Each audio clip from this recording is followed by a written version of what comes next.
West Denver. Sleep deprived and heavily caffeinated. All right, let's do this then. This is the Jeff and Bill Show. I don't understand what agree with that. They don't always agree, but hey, at least they have coffee. Coffee. And each other. I love you, man. God help us. I want to bless him. We need all the help we can get. Now here's Jeff Hunt and Bill Thorpe. The Jeff and Bill Show on News Talk 710 KNUS.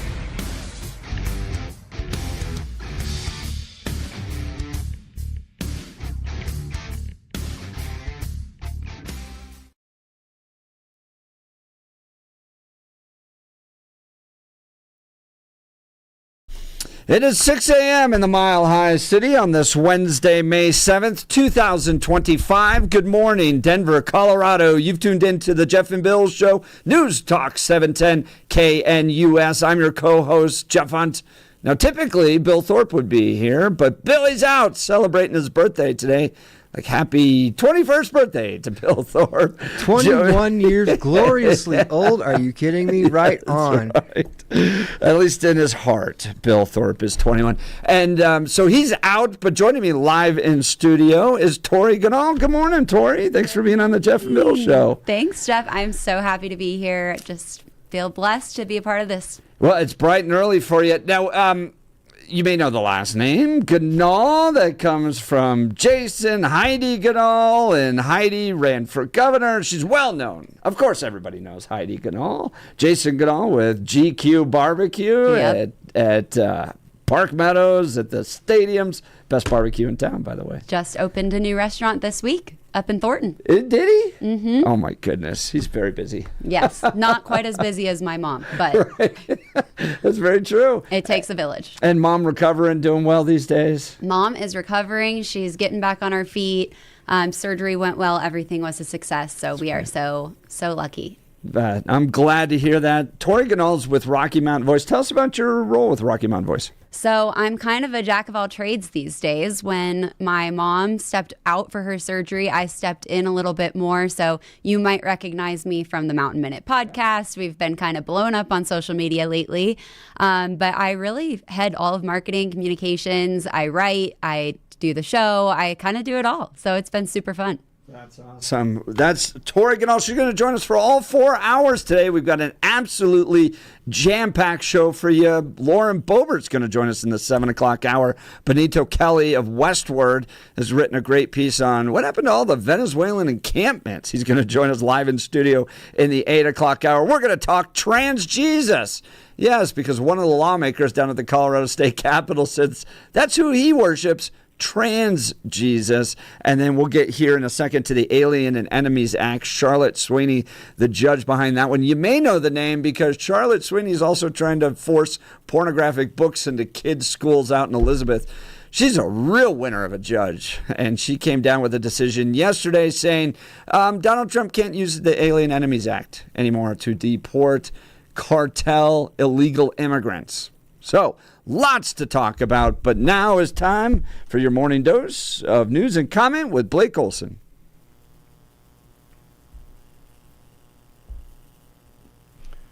John, can you press the... There we go.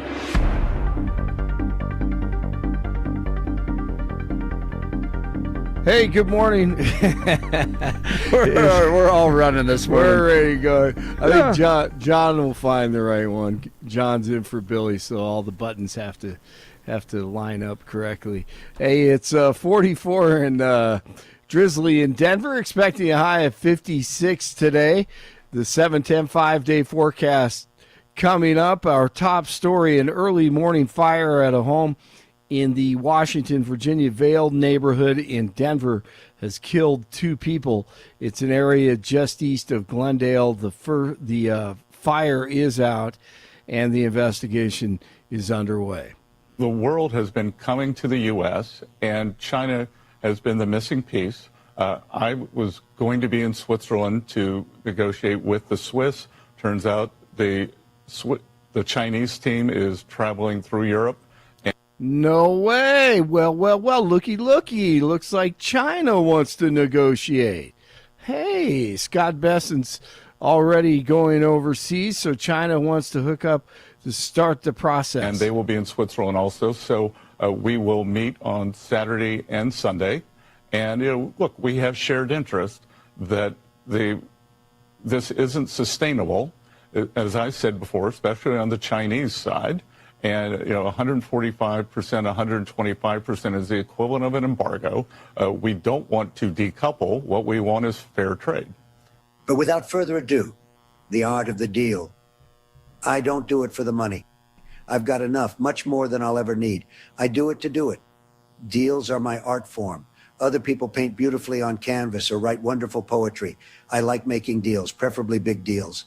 That's how I get my kicks. Yes. And for the second straight day, here's That's how I get my my kicks. Yeah, no doubt, man. Watching Trump do his deals. Why not? I think that's a good way to do it. Hey, for the second straight day, here's my favorite buddy, Mike Pence. He said that cheap goods was not a part of the American dream. Well, I'm somebody who spent almost my entire life in public service. We lived on our paycheck while we raised 3 kids and put 3 kids through college. Cheap goods are a big part of it. And I think we ought to be candid about that. I think we ought to be candid about the fact that you're lucky you were vice president. You're a complete bore and exactly the type of politician that real conservatives don't want. Phony, interested in yourself and your hair. Someone needs to just mess up your hair. God, that dude, man. He and your boy Romney. All right. I love how he's always my boy. Yeah, I know, man. I'm sorry. You'll never know. It's hilarious. It's going to stick with you for life. Did I ever tell you about the Bikers for Trump rally I spoke at? No. Oh, I think so, yeah. Okay, yeah. so Go I'm ahead. probably the only guy in America that worked for Mitt Romney and has spoken at a Bikers for Trump rally. That's right. And they introduced me at the rally. Ladies and gentlemen, former Mitt Romney staffer, Jeff Hunt. And I turned to the guy and I was like, I'm going to get shanked. I'm not going to get out of this thing alive. You introducing me that way. All right, so I got to tell you my Mike Pence story real quick. Okay. So Mike had been nominated or picked by Trump, whatever, in 2016. And he hosted a fundraiser here in Denver, and I got invited to it, so I go there. Now, if you remember, Pence was not great on religious liberty in Indiana. Do you remember when he caved to all the corporations on that one? Absolutely. So I raised that. Look, I tend to be the skunk at the garden party, and I'm sitting where there's 20 of the biggest donors in Colorado sitting around this table, and I go, so how can we trust you to protect us on religious freedom when you caved as governor of Indiana? You could hear a pin drop. Yeah, he was not happy. I didn't get invited much back to stuff after that. No way. And then he never came to the summit. So. What did he say? Well, they stumble around that type of stuff, right? Because you couldn't call them out. Well, in this administration, Jeff, don't worry, we'll be committed to religious freedom. And that was not because of Pence. It was because of Trump. Because Trump didn't care. When Pence was the lead guy, and he had to lay it all out there, and all those corporations, you remember Salesforce came down, we're not going to do business in Indiana anymore because of your commitment to religious freedom or whatever, and he caved on it. Yes. No. Pence didn't have the guts to see it through. What a total disappointment. All right, let me see here. Oh, there we go.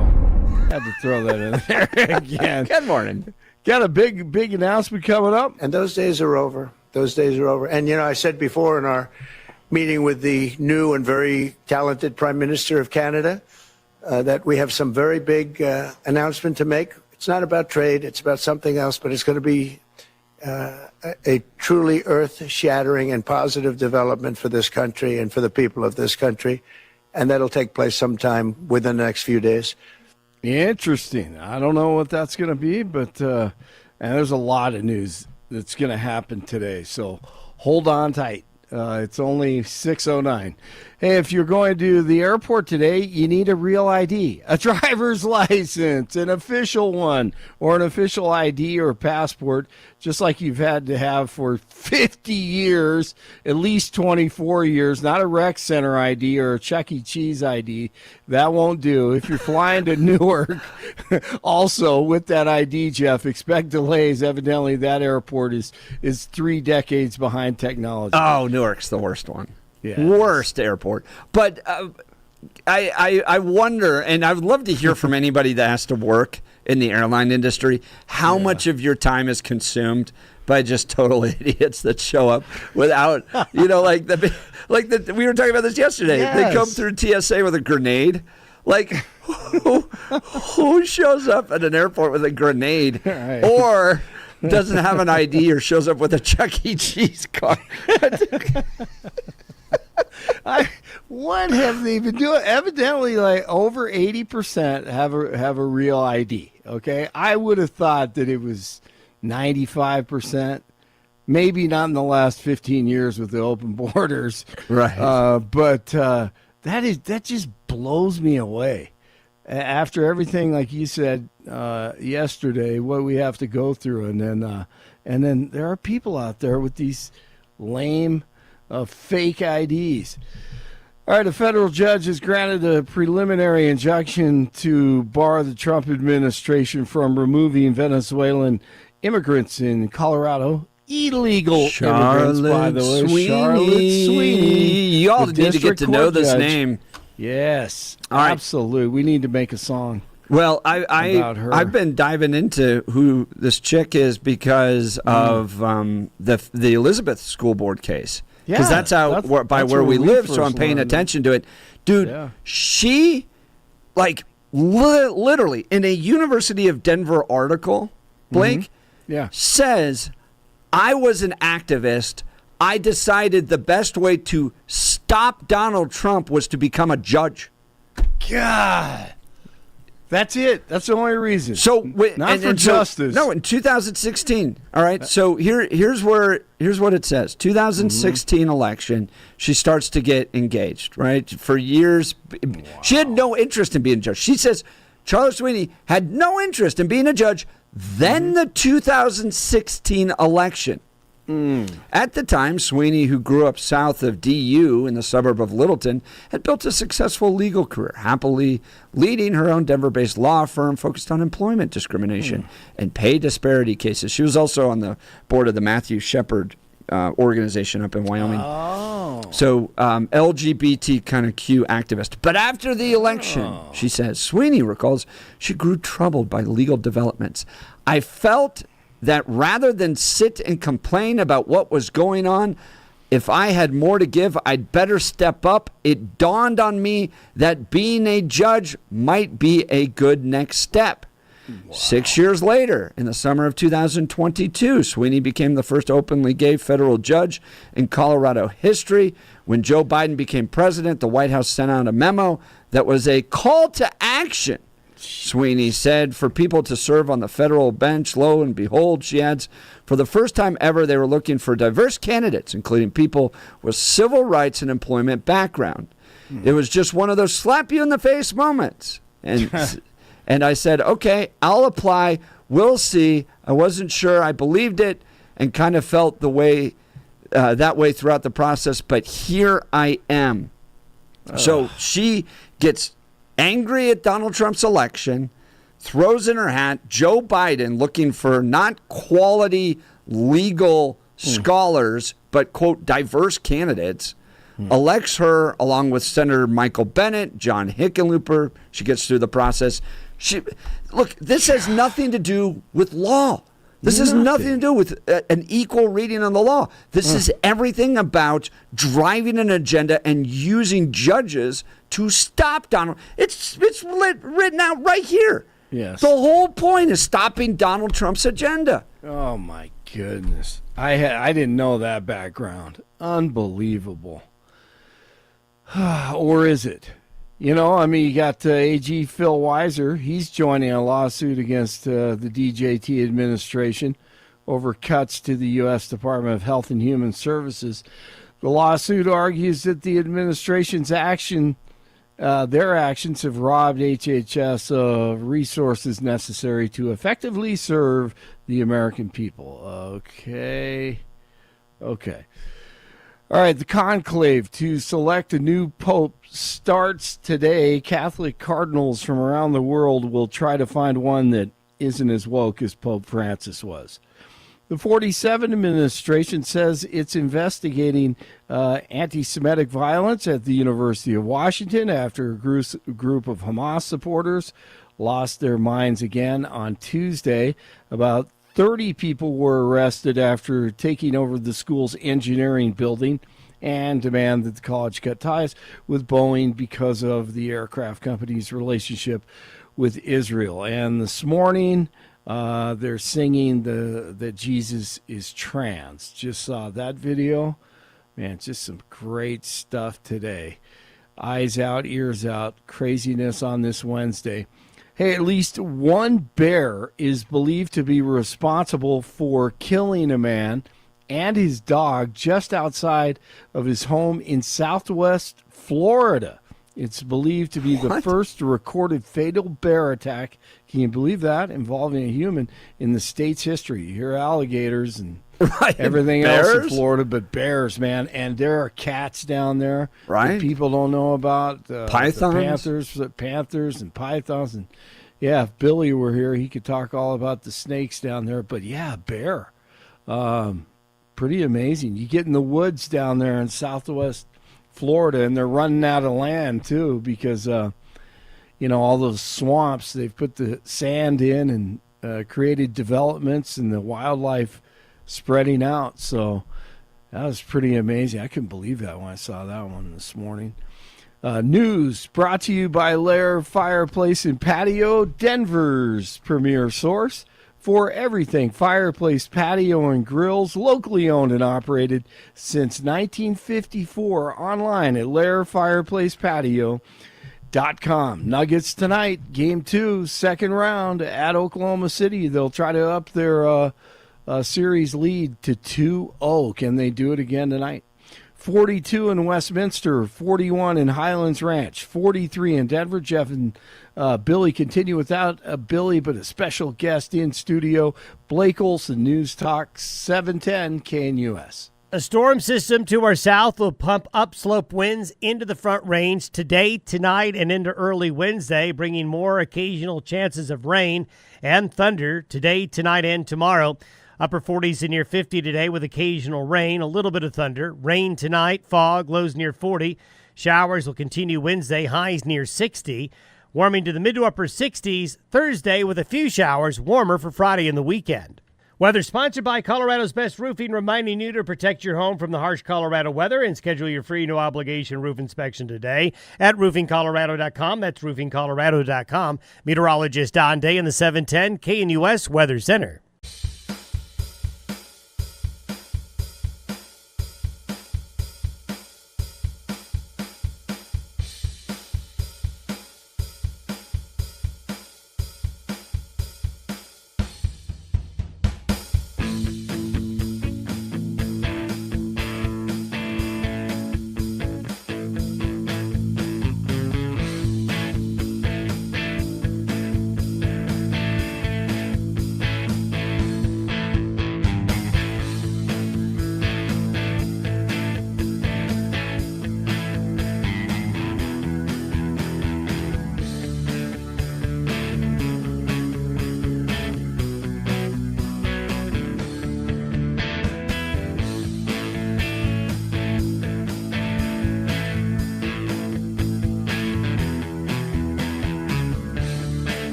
Welcome back to the Jeff and Bill Show. Billy's out today celebrating his birthday, and joining me live in studios, Tori Ganahl. So Tori's with Rocky Mountain Voice. Let's introduce you, Tori, to everybody. I hear are you a Colorado native? I am Colorado, born and raised. There you go. Where'd you go to high school? Monarch High School up north in Louisville, Superior area. And then took some time to go become a duck, huh? Yes, I did. I went to the crazy world of Eugene, Oregon. I loved it.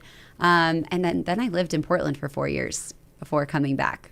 I want to talk first about your time at Eugene, because that's when you, from what I understand, became a bit of a political activist, right? Because you were serving with Turning Point and decided to run for office, and then things got crazy, right? That was the very early Turning Point days. Charlie was just getting his feet off the ground. They had run students at 2 universities. he met my grandpa at the LPR retreat. They sat next to each other, and he was like, look, I got this daughter. She's Pan-Hellenic president. She's conservative. And Charlie flew out to meet me the next day. Wow. Yeah. So that's amazing. So you were part of Turning Point at the very beginning. Very beginning days. Yeah. The whole original Turning Point team flew out. We did a whole student body campaign, like 3 or 4 months, everyone on the ground running it. We ran against keeping Uber and Lyft in Eugene because the taxis were part of this giant, basically underground business in Eugene, Oregon. So yeah, it was a crazy time, but one of the OGs of Turning Point for sure. And then what happened when you tried to run? You faced some interesting opposition. I got called every name in the book. My mom was ironically running for regent at the same time. So I got plastered as a Republican right away because everyone knew she was. Everyone recognized Charlie Kirk on campus, even though it was early. And yeah, I got called a bigot and a racist and anti-this, anti-that. And we actually had to sue the university for character defamation because it was all published. So it was coming from the school itself, not just other students. The school newspaper. Wow. Yeah. And then what happened to the lawsuit? We settled. They took it all off the internet, thank goodness. But man, that really did activate something within me of just, this is happening all over. I mean, this was back in 2015, and I had cats in my classrooms. I had cats, quote unquote. People like identifying as cats. Yes, people identifying as cats. Up in Eugene. We had, this was 2016, so Trump was running, and we had people burning couches when he won. I mean, it was absolute chaos. Wow. So you go from there to living in Portland for 4 years. Yeah, why did I do that? Because you like to be on the front lines, apparently. Apparently. Of all the craziness. What did you do in Portland? I worked in IT staffing, and I lived up in Portland until my mom and I started She Factor together when I still lived there, all about women's empowerment, women in their 20s. And then COVID happened, and the whole city literally burned down. Yeah. So... And the George Floyd protests, all that was happening in 2020. So, yeah, Portland was the epicenter. Portland used to be a nice city. Oh, it was so gorgeous. You're 1 hour away from the beach, 1 hour away to the mountains. You've got all of the most beautiful wineries in the world, 30 minutes away. And now it's just burnt to a crisp. I mean, it's horrible. It's homeless, crime, drugs. It's a mess. So 4 years there. COVID happens, and then your mom starts She Factor. We're talking with Tori Ganahl, daughter of Heidi Ganahl. And tell folks what She Factor was. So She Factor was originally events and chapters that we started across the country. We had 25 chapters in different cities. That was basically helping women in their 20s develop a career, develop a life they love. We brought in speakers. We had these huge, beautiful Instagram-worthy events. And then when COVID happened, we moved everything online. So we had like 15,000 people attend one of our events online during COVID. So it was fun. It was a fun time. And what was the goal? The goal was community. One, the biggest reason why women don't stay in their roles, in their jobs in their young 20s is because they don't have a sense of belonging or community.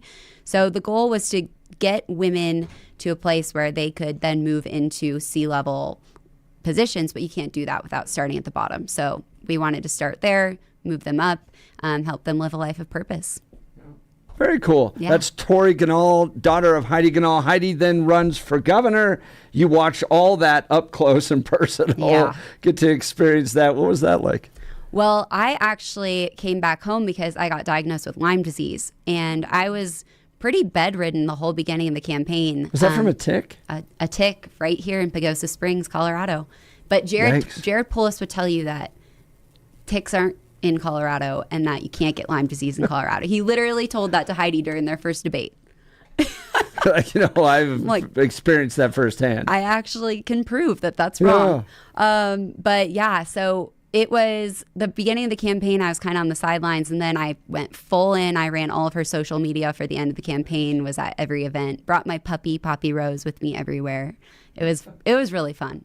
So your mom's this kind of serial entrepreneur, right? Yes. And then she's married to Jason, who's an entrepreneur itself. What's it like growing up in this family where like they literally, they have to daily be coming up with ideas and then running after them, right? They don't just think of them. They go out and build stuff. We have a parking lot.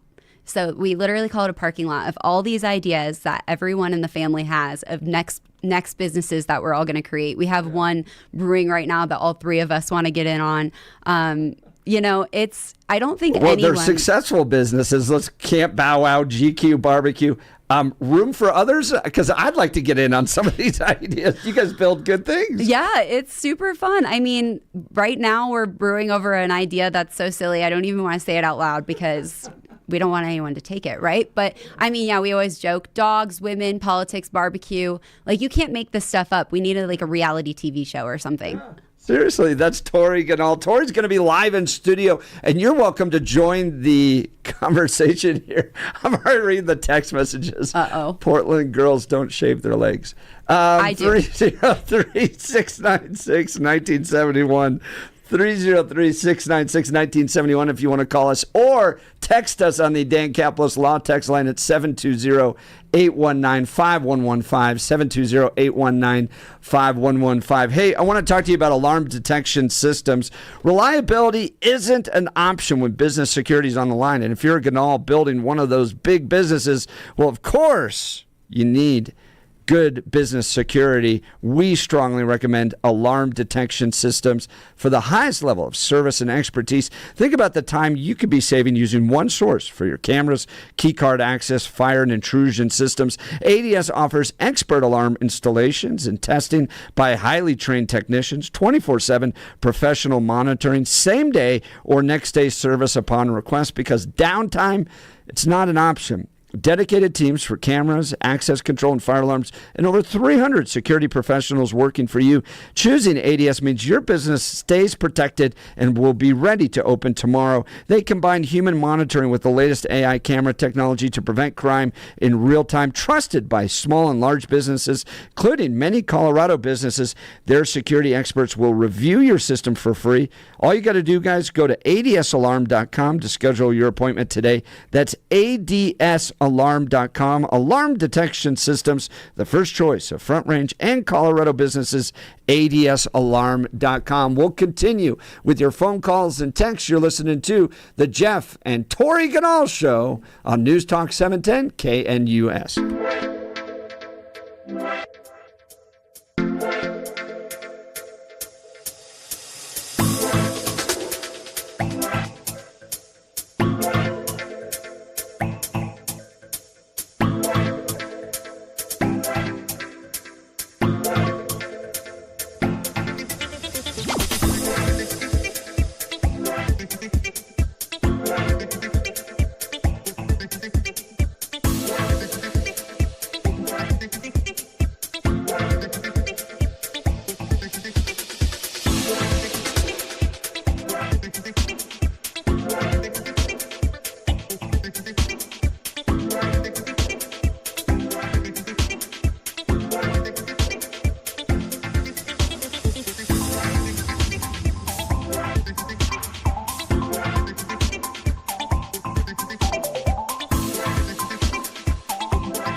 Welcome back to the Jeff and Bill Show. We are live in studio with Tori Ganahl. Tori Ganahl is with Rocky Mountain Voice. You may know the last name. She's Heidi Ganahl's oldest daughter. Let's talk Rocky Mountain Voice. Let's do it. Yeah, what is Rocky Mountain Voice all about? Rocky Mountain Voice is your unabashedly right-of-center news source here in Colorado. We're an aggregator, so we have great shows like Jeff and Bill. We have all the podcasts listed out on there. We also aggregate from different news organizations in Colorado. We like to have a little bit of a conservative edge because there's not much of that here. Well, I don't understand why you created that. Don't we have 9 News? Of course. Kyle Clark is the most conservative person I know. Yeah. I was watching him yesterday. The news they were covering was a PR email sent to the city of Brighton. So they're not just progressive, they're irrelevant at this point. Well, he went off on my mom last week for wanting to put Jared Polis in jail for all of this illegal immigrant nonsense. So, God forbid political opponents face any type of trial. Wait, yeah, we did that all summer long. Right, so. Exactly. So Rocky Mountain Voice, you aggregate, you have some original content there, and how's it going? It is blowing up. I will say we're about a year and a half in, and we're really hitting a stride right now. I think people are waking up, especially with this crazy legislature happening right now. We're really one of the only ones reporting on a lot of the stuff happening with the gun bills, the HB 1312. There's not a lot of people getting that out into the world. And so I think people are waking up and wanting more. And we also, it's citizen-led journalism. So we want people on the street reporting on what's happening in their backyard. And I think that's what makes us different than maybe a Colorado Sun or a Gazette or Kyle Clark. Or the Denver Post or any of those other ones. Right, exactly. No, I mean, Denver Post is dying. Everybody can see that. They're becoming irrelevant, too. The Sun, everybody, I think, generally understands that's progressive. I mean, it's funded privately by progressives, so you get that sense. And so Denver Gazette's doing pretty well. I like what Luigi's doing there. But this brings in the added citizens journalism, so like an on voice. No paywalls. No ads, nothing. It's all free. So we love that. That is amazing. Now you guys are bringing out Eric Trump. Yes, we are. Let's talk about that event. June 21st, we have the Mountain Majesty Gala. We just announced it this week. We're going to have Eric Trump as our keynote speaker. Really just a huge gathering of conservatives celebrating the movement. We really have, despite what it looks like on the outside, made a lot of progress in the last year. We're much more organized, much more excited about the future. We had a huge win with Donald Trump getting into office. So we're going to celebrate, and Eric Trump's going to come celebrate with us. We're super excited. You can go to RockyMountainVoice.com to buy tickets there. That's June 21st, Mountain Majesty Gala. You got That's it. Great. And there's no Western Conservative Summit this summer, so that's not my doing. That's somebody else's choice, believe me. But Mountain Majesty Gala, June 21st. Where's it at? It's in Golden, Colorado, at the Denver Marriott West. Fantastic. You could buy your tickets there and get to hang out with Eric Trump.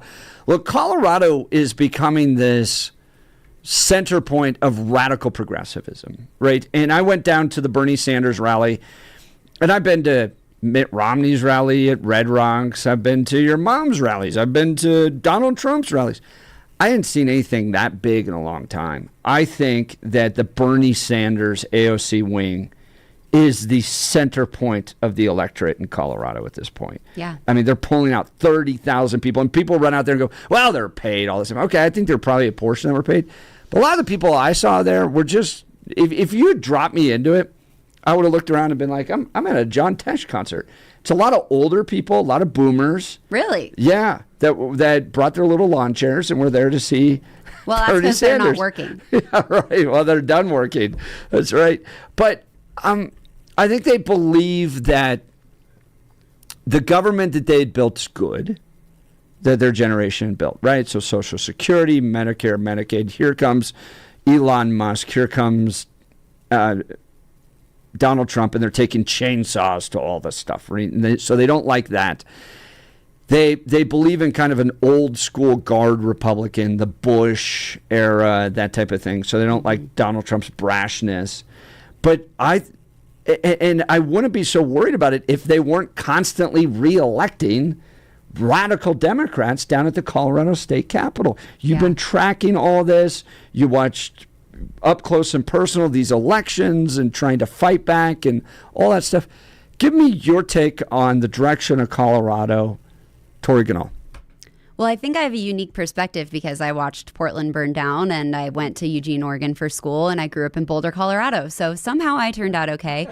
But I will say... That's because you have incredible parents. Right, I do, but not everyone does. Yeah. And I will say that most of my friends, or were friends from high school and college, are completely on the Bernie Sanders AOC line. They're Democrat socialists proudly, which is just wild to me. But I think here in Colorado, I mean, we have Faith Winter saying that HB 1312 is a crash couch for Colorado. We have gun bills that are going through that are the most restrictive in the country.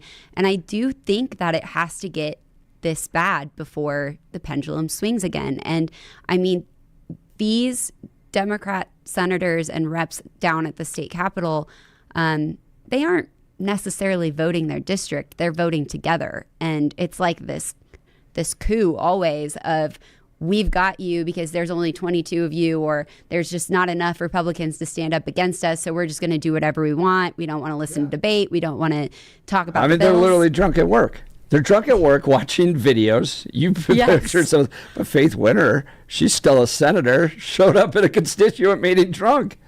Yeah, and they're playing Tetris on their phone, watching There's no consequences. TikTok. There's none. And I don't know how to wake people up to the crazy other than, I mean, we just got to report it and get it out. But right.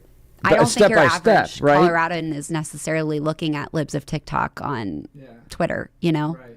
Right, and I think what's hard in my mind, and I ran a lobbying team down at the state capitol for years from a Christian. I mean, we were like literally the Christian conservative lobbyists. In our mind, we were thinking, surely, after passing these crazy laws, the people of Colorado will go, that's enough. We don't want these people in here. And then I went through election after election after election where they just keep putting them back in.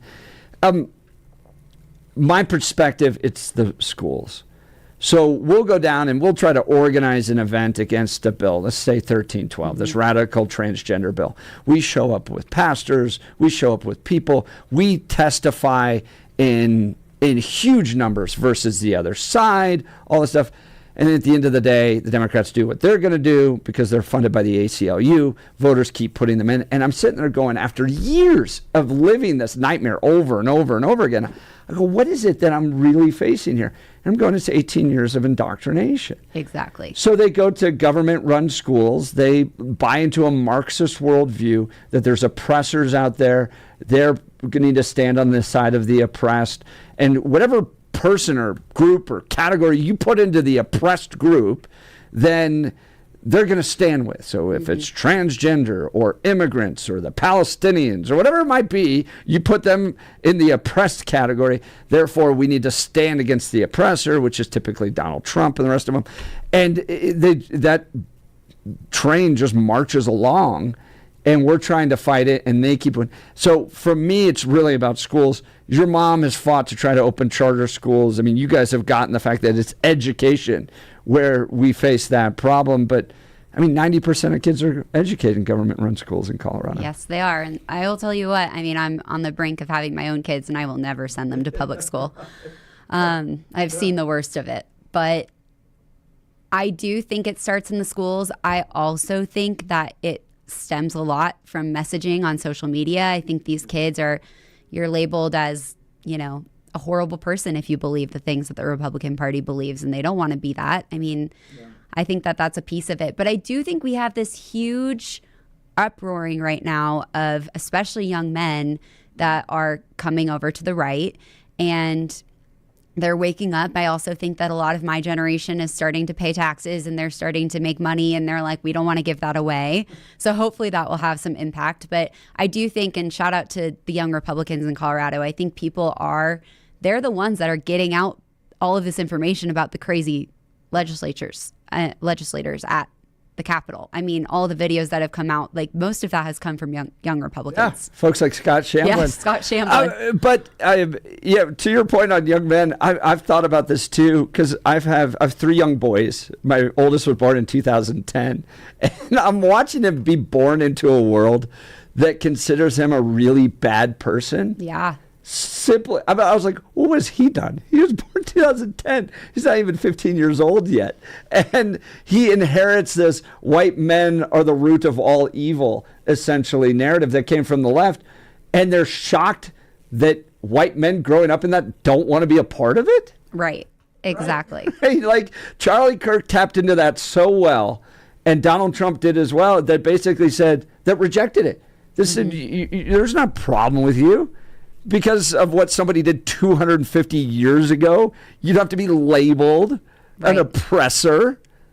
And now we're seeing kind of that flip, too, with women. I mean, all of a sudden, there's this huge movement of the trad wife movement, right? Like traditional wife, traditional values. Like, wait a minute, I don't have to be a girl boss. I don't have to work my butt off in order to make this huge empire, in order to, find a man. I can just get married and have kids and be happy. Like, imagine that. Whoa. So I think we're seeing it happen on both sides of men and women.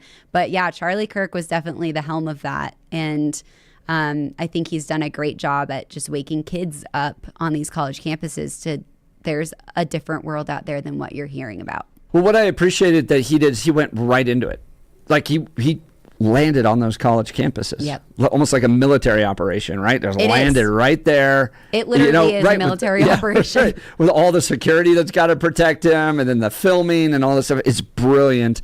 But who you're hearing is Tori Ganahl. Tori's going to be live with us in studio. You know the last name. Her mom's Heidi Ganahl, but Tori, a storied career herself, leading Rocky Mountain Voice. If you go to RockyMountainVoice.com, you can be a part of what they're doing there. They've got Eric Trump coming here June 21st. So very exciting stuff happening at Rocky Mountain Voice. We'll continue our conversation with Tori Ganahl. Look, are you tired of those big box store kitchen and bathroom remodels that promise savings but deliver headaches? Limited choices, hidden costs, and a cookie-cutter design. There's a better way. Discover the art of granite, where your kitchen dreams, or where your dream kitchen or bathroom becomes a reality. Owner Mitch Floria cuts out the middleman, sourcing premium granite, quartz, marble, and more directly from his own warehouse. That means true wholesale prices and no markups. You get the exact stone you want within your budget. Mitch isn't just a supplier, he's a master craftsman. He'll transform those raw materials into stunning custom countertops.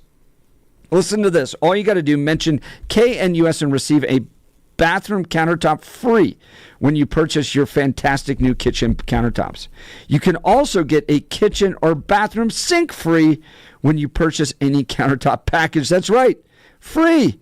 All this stuff coming. All you got to do is mention KNUS, and again, you'll receive a bathroom countertop free when you purchase your new kitchen countertops. So don't settle for less. Mitch is with us on the values. He loves this country. Has a copy of the Constitution and Declaration of Independence right there in his office. So support a good guy. Support a guy that's supporting this show and experience the art of granite difference. Visit Mitch's showroom or explore his website at theartofgranite.com.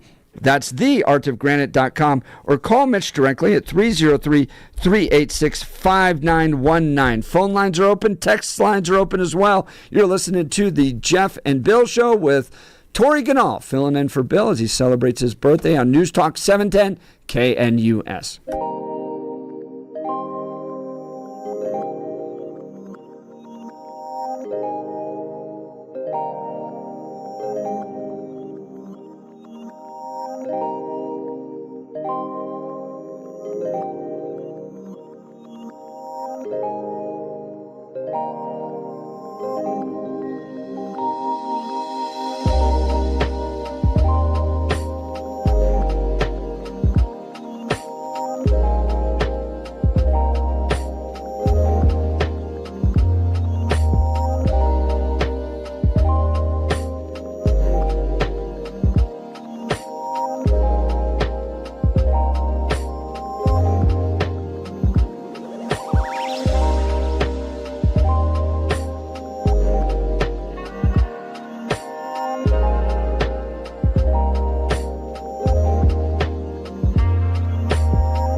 Welcome back to the Jeff and Bill Show. Live in studio with me is Tori Ganahl. You know the last name. It's Heidi's daughter.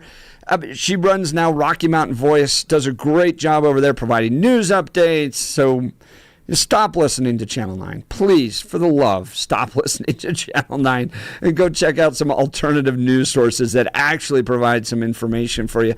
Great one, RockyMountainVoice.com, RockyMountainVoice.com. So did you see this headline, Tori, that Donald Trump's sending illegal immigrants to Libya now? Yeah. I mean, you can't get back from that. I mean, that's kind of the point, right? Like, imagine being a legal immigrant, John, and you sneak into America and you end up in Libya. What a dream crusher right there. That's an absolute dream crusher. But I will say this. I think if you ever seen the movie Starship Trooper, there are civilians and there's citizens. If you want to be a citizen on the fast track, then you got to serve. I think that would be a fast track. Join the military and serve. If your record from the other countries can get you into the service. I was going to say, you got to prove that you're worthy to do that first. But so what we're learning is that there's plenty of options, right? If you want to join and be a part of the American dream, there's options to do it. You just got to follow the rules. You can't sneak in. And what Biden allowed to happen to our country was terrible. Mm-hmm. I mean, yeah, not everybody that comes in here is a criminal. Okay. But if you did, under that process, you allowed these TDA gang members to come in, and innocent Americans lost their lives. Others were raped, tortured. It was terrible stuff. And so you had to shut that down. And I think smart illegal immigrants are getting out of here. I would. Yeah, they're self-deporting. They're get me out. I'll take. Well, we were talking about this a little bit. Like, I think I would take the $1,000 that Trump is offering and get out of Dodge. But you made a good point that puts you on a list, and maybe you don't want that. Yeah. But I mean, anytime you end up on a government list, probably not great. But it's better than getting caught by Tom Homan. I wouldn't want to be caught by that guy. Right. You end up on that list? No, thank you. You're never coming in. No. So I think the smart ones are sneaking out quietly, heading back home, getting back on the other side of the border.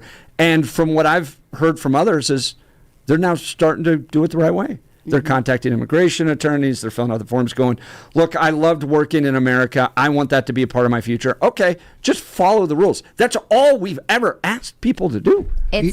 I want to say it's not that hard. I'm sure it's a long, grueling process. But also it's hard to be American sometimes, too. You got to pay taxes. You got to work your way. You got to do all these things. But everybody has gone, someone's way up the family tree did it. Mm-hmm. Whether, like, my wife's family, for instance, came across a ship. They were Dutch, had no money, started a dairy. Look, it was hard. Mm-hmm. It's going to be hard. At some point, somebody up the family tree is going to do that. Maybe that's you now, but generations from now are going to appreciate that. Yeah, it's going to be hard. Go through the process. My family just kind of emerged out of mountains in West Virginia. I lived in Seattle for a while, and I've lived in Brooklyn, New York. And I will say this, the unsung heroes who have gone through the process. I went with a friend of mine and took some of those classes that he had to take to become an American citizen. That's some serious stuff, but if you want it, do it. If you don't want to do it, then get on down the road. Well, and I think this Libya message, if you missed it, this is the headline coming out of Reuters. U.S. is going to deport migrants to Libya on military flights. Just a reminder, Libya is in Africa. It's northern Africa. So if you come up from Mexico, cross a border, you're going to be shipped to another continent. Can you imagine trying to get back to your family from there? This is brilliant in my mind and sends a very clear message to illegal immigrants that you try to get in here illegally, you may end up in a really bad place. So don't do it. Follow the rules. I think it's brilliant. All right, you're listening to Jeff and Bill. Bill's out today celebrating his 21st birthday. Tori Ganahl is live in studio with us. That's Heidi Ganahl's daughter with Rocky Mountain Voice. We'll continue. You're listening to Jeff and Bill with News Talk 710 KNUS.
It's 7 a.m. in the Mile High City on this Wednesday, May 7th, 2025. Good morning, Denver, Colorado. You've tuned into the Jeff and Bill Show, News Talk 710 KNUS. I'm your co-host, Jeff Hunt, typically along with Bill Thorpe, bringing you the freshest insights and hottest takes from the right, left, and center. No, Bill isn't in timeout. Some might think so after yesterday's show.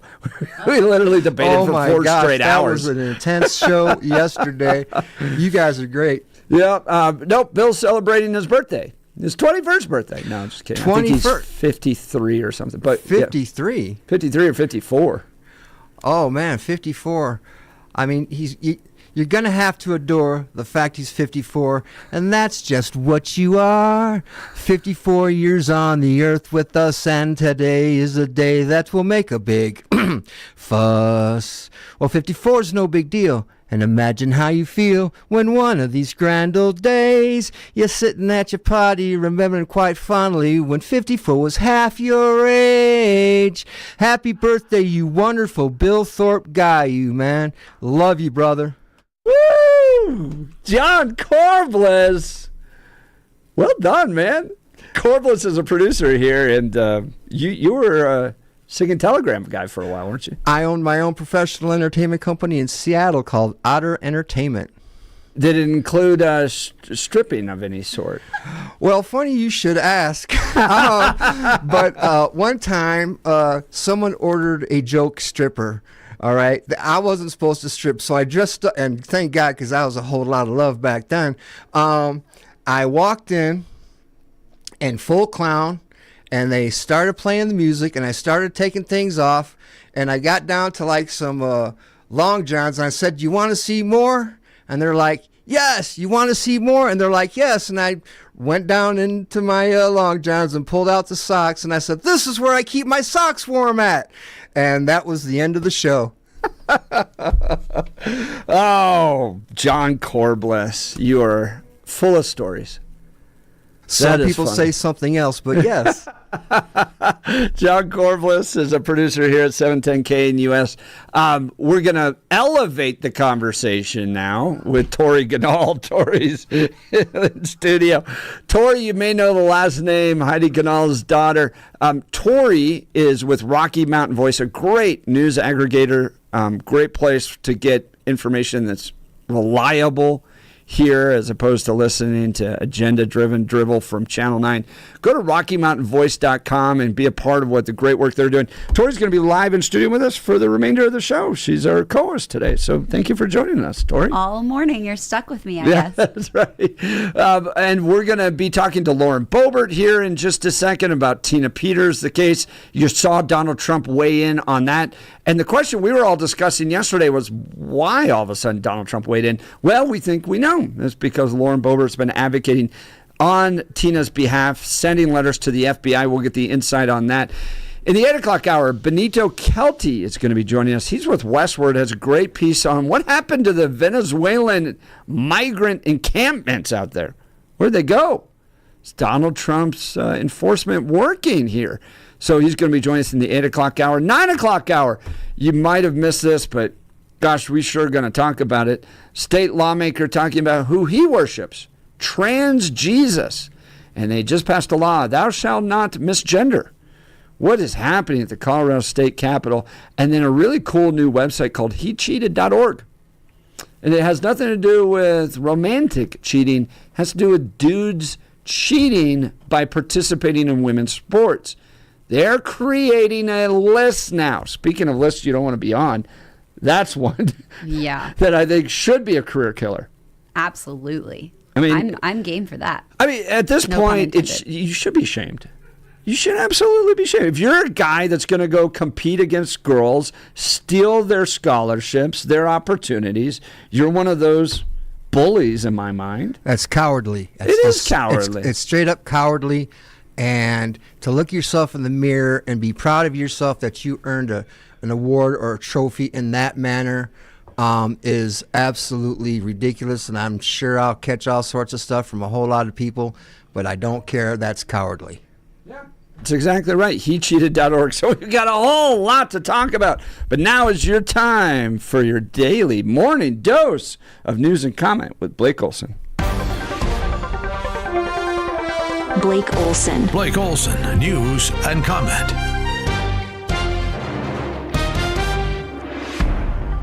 Good morning. 44 drizzle in Denver on this hump day.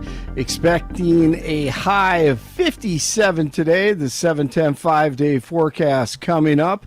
Our top story, the Fed will wrap up a 2-day meeting today with a decision on interest rates. The central bank is widely expected to hold its benchmark short-term borrowing rate steady. Today's announcement comes at noon, followed by remarks from Fed Chair Jerome Powell. Hey, if you're going to the airport today, you need an ID, maybe a driver's license or an official ID. You know, you've used one of those before the past 30 or 40, 50 years. Not your Costco card. It's crazy how that works. If you're flying to Newark, New Jersey, expect delays. Evidently, the airport there is about 30 years behind as far as technology goes. Big news, look at this. China ready to come to the table. But without further ado, the art of the deal. I don't do it for the money. I've got enough, much more than I'll ever need.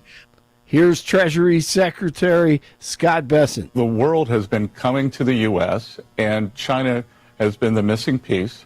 I was going to be in Switzerland to negotiate with the Swiss.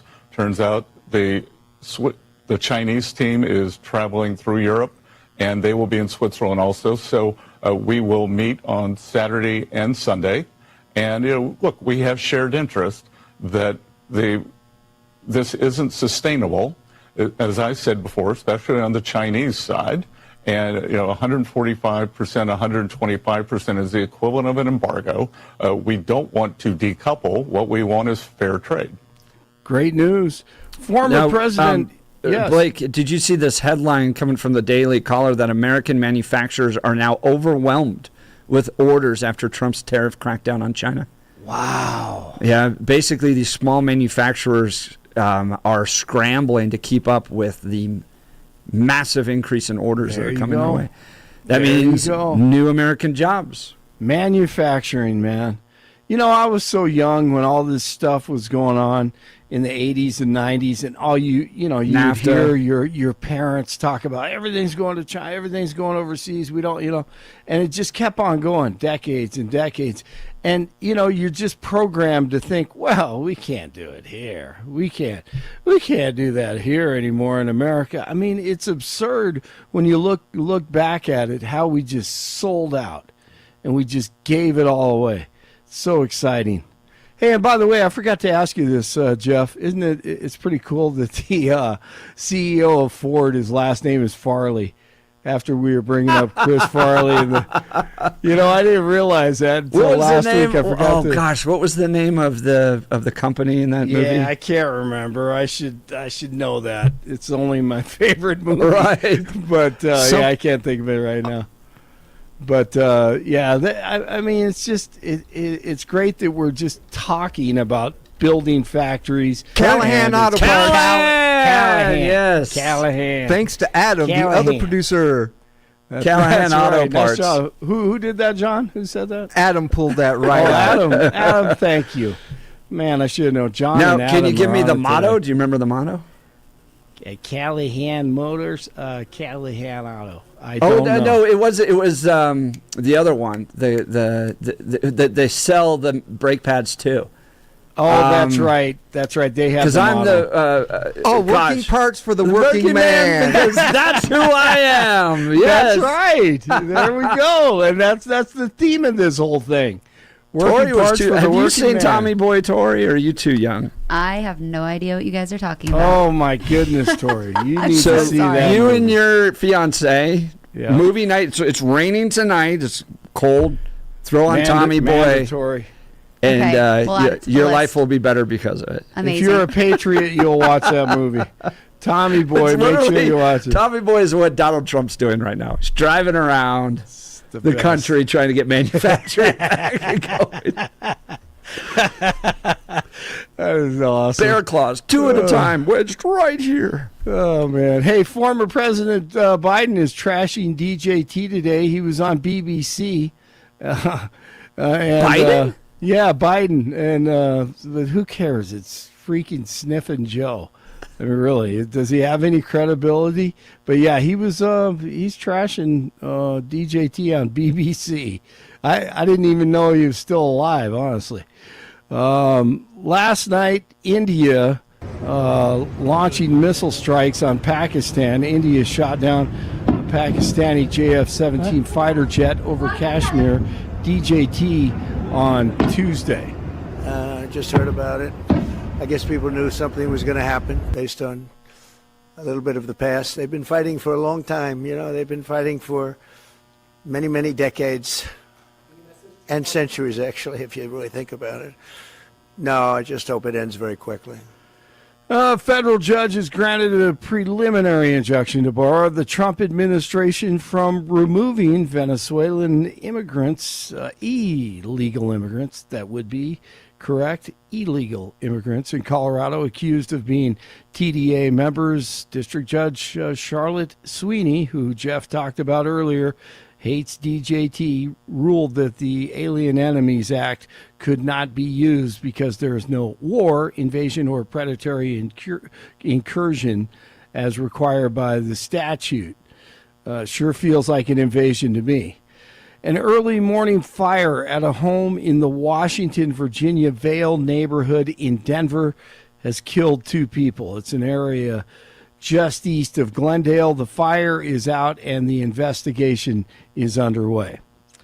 And now time for the most idiotic story of the year. A football fan is suing the National Football League over Shedeur Sanders' performance in the NFL draft. Sanders was expected to be a first-round pick, but ended up going in the 5th round by the Cleveland Browns. Now the unidentified plaintiff is looking for $100 million in damages for severe emotional distress and trauma.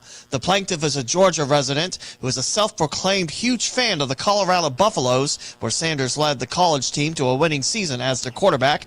He accuses the NFL of colluding to hinder Sanders' draft selection and possible racial discrimination. I'm Lee Mowen. Oh, my God. He's a self-proclaimed CU fan, and I bet you he doesn't know the fight song. And he doesn't know any of the history previous to 3 years ago. $100 million? $100 million. If that isn't thrown out in the first second. But if it goes, don't you think that maybe I can go sue the NFL for them causing the Detroit Lions to lose their playoff games by an early bye week? Absolutely. I can get a good $10 million out of that. You have a good legitimate cause there. Absolutely, that's more legitimate. I think Rockies fans can sue the Monforts, right? Absolutely, just sue the Monforts or whoever you want for just bringing baseball to Denver, and just traumatizing yourself. God, it's so ridiculous.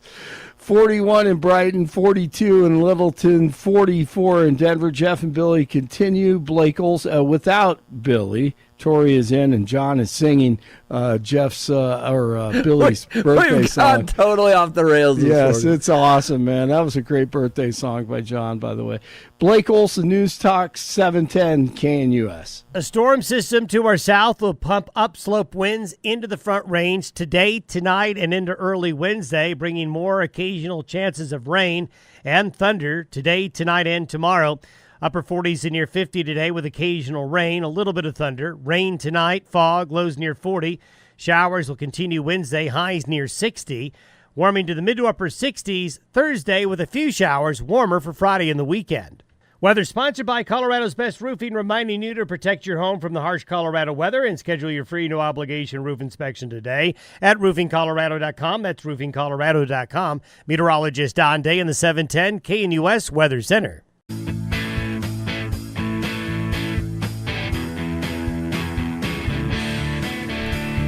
All right, Bill's out today. It's his birthday. Joining us live in studios, Tori Ganahl. She's one of the leaders of Rocky Mountain Voice. Go to RockyMountainVoice.com, RockyMountainVoice.com. Be a part of the great work they're doing there to bring you balanced information on what's happening in the state. So I want to bring this up because this is really important for people to understand who Charlotte Sweeney is. Okay, she's the U.S. District Judge that yesterday has granted an injunction indefinitely barring Trump's use of the Alien Enemies Act. Okay, so the Alien Enemies Act is the argument that Trump's making that we've had a foreign incursion into our land via cartel activity.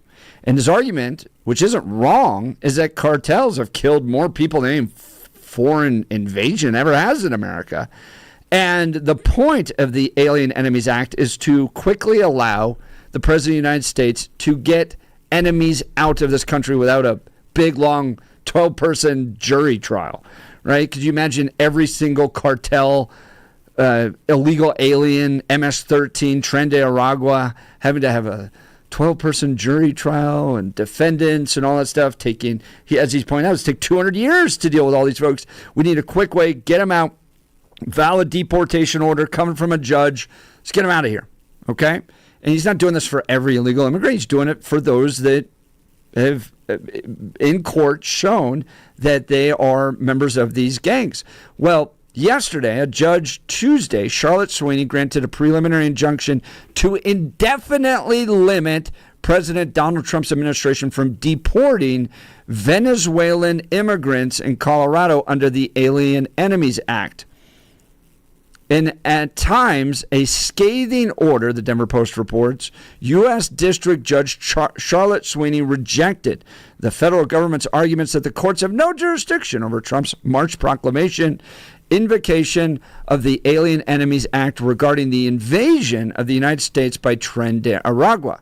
Federal courts and judicial review are a feature, not a defect, of this nation's constitutional structure, and simply because federal courts issue rulings unfavorable to the government is no basis standing alone to dispute their constitutional authority or power. The judge also asserted the government's arguments were, quote, nonsense and, quote, threadbare costumes for the claim that the courts have no role and only the president can decide in the conditions of the Alien Enemies Act are met. That claim staggers, Sweeney wrote. It is wrong as a master of law and attempts to read an entire provision out of the Constitution. So she's making this claim right now that Donald Trump cannot deport in Colorado under Alien Enemies Act. Okay, I want you to understand who Charlotte Sweeney is, because this is important.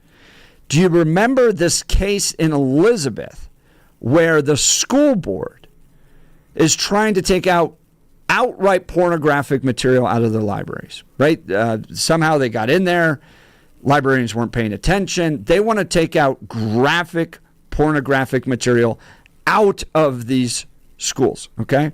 Charlotte Sweeney, who is an LGBTQ activist, has ordered the school board to put these books back into the library, where elementary, middle school, high school kids have this smut material. One of them, I couldn't even read on air, is a graphic depiction, sexual depiction between a father and a daughter. It's incestual. Okay?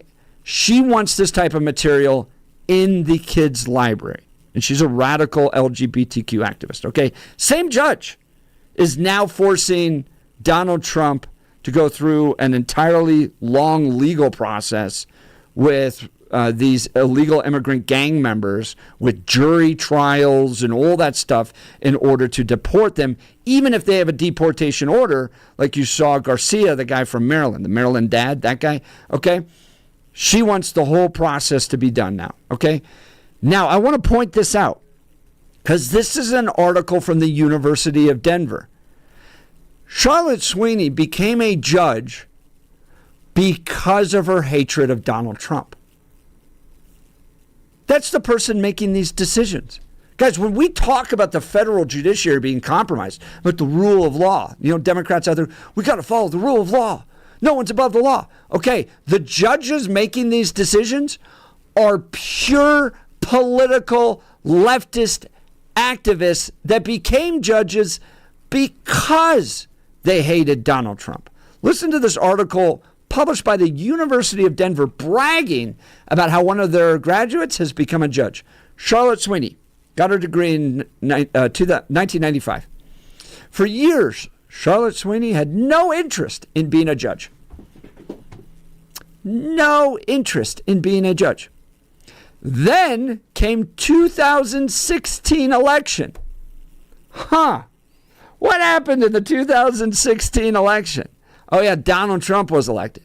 At the time, Sweeney, who grew up in south of DU in the suburb of Littleton, had built a successful legal career, happily leading her own Denver-based law firm focused on employment discrimination and pay disparity cases. That interest, she says, grew out of a class on the subject with Sturm College of Law professor. She says, it just fit where I was and what I believed and where I wanted to go. I knew how important employment is. Besides family, it's generally the second most important thing in most people's lives. Okay, so she becomes an employment lawyer. She sits on the board of the Matthew Shepard organization, which is out of Wyoming, LGBTQ organization. So she's active in LGBTQ issues. But then the article says, after the election, the 2016 election, Sweeney recalls, she grew troubled by legal developments. I felt that rather than sit and complain about what was going on, if I had more to give, I'd better step up. It dawned on me that being a judge might be a good next step. 6 years later, in the summer of 2022, Sweeney became the first openly gay federal judge in Colorado history, something she says wouldn't have been possible until recently.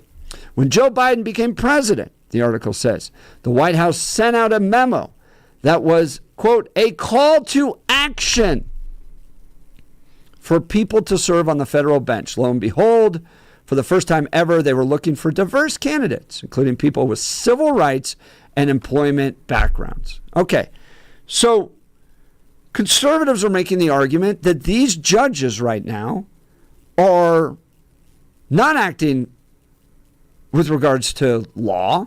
They're not trying to serve in a legal capacity and interpret the law. They're actually directly interfering with cases in an effort to stop Donald Trump's agenda. You have an article right here at the University of Denver detailing how Charlotte Sweeney purposely became a judge to stop Donald Trump's agenda.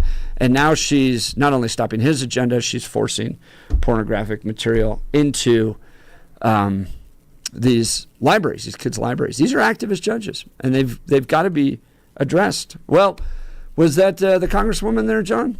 No, sir. That was Stephen Tubbs calling in real quick. Oh, nice. He Cool. just said that he would love to join you on the DEA segment that you had talked to him about. Just go ahead and reach out to him, and he would love to. We'll get him on that one. Yeah, there's some FBI developments yesterday. I thought maybe we had the Congresswoman. All right, we are going to get to her. She's coming up next. Congresswoman Lauren Boebert's going to join us. We're going to talk about a letter she penned to the DOJ asking them to look into the harsh sentencing of Tina Peters. And did that trigger Donald Trump's comments about Tina Peters and what's going to be next for her? So we got a whole lot to talk about. You're listening to the Jeff and Bill Show with Tori Ganahl filling in for Bill Thorpe, 710 KNUS.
Welcome back to the Jeff and Bill Show. Bill's out today. Joining me live in studios, Tori Ganahl. That's the daughter of Heidi Ganahl. She's sitting in as co-host. She's a leader of Rocky Mountain Voice. All right, so you saw that Donald Trump calling for Phil Weiser and others here in Colorado. You got to get Tina Peters out. Free Tina Peters now.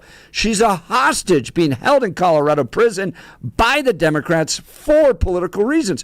Well, the conversation we all had yesterday was, why did Donald Trump post that?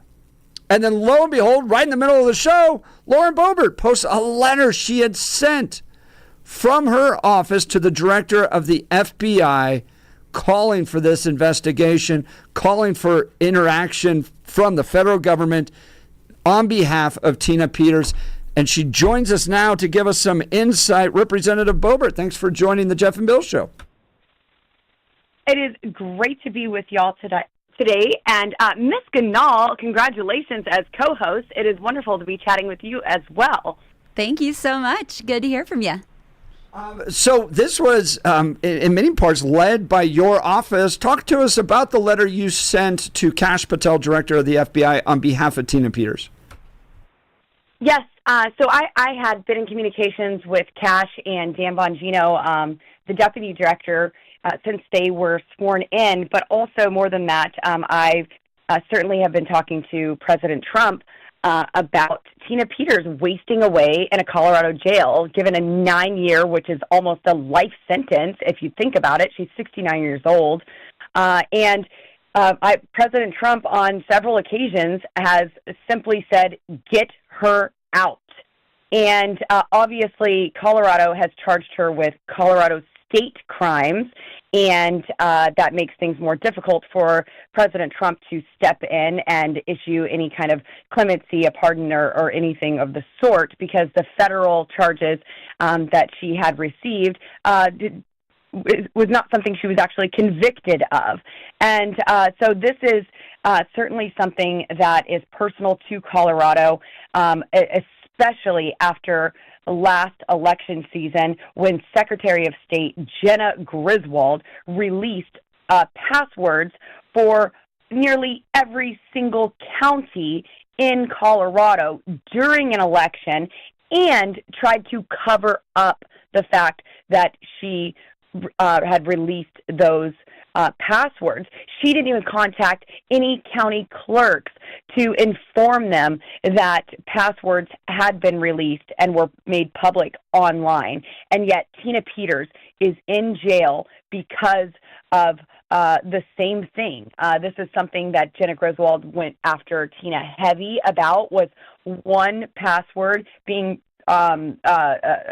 released online by someone else after an election. Not one vote was changed, not one election result was changed because of Tina's actions, and yet Jenna Griswold gave the orders to have the book thrown at her, and that's exactly what this Mesa County judge did. 9-year sentence for a 69-year-old woman, a Gold Star mother, and of course we've heard the reports that she has not been treated kindly in jail. I've heard of pastors trying to go in and see her, minister to her, and they've been flat out refused by jails in Larimer County specifically.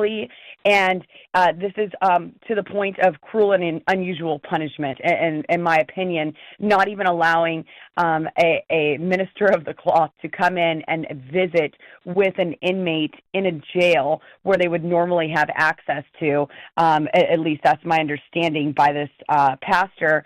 And this is something that needs to be taken care of. Of course, they're saying that they don't want the justice system weaponized, and President Trump coming in and saying, telling them what to do. But we have only seen a weaponized justice system for the past 4 years under Democrat control, and this is anything but weaponization. This is about justice and freedom. 9 years is far too long for this woman.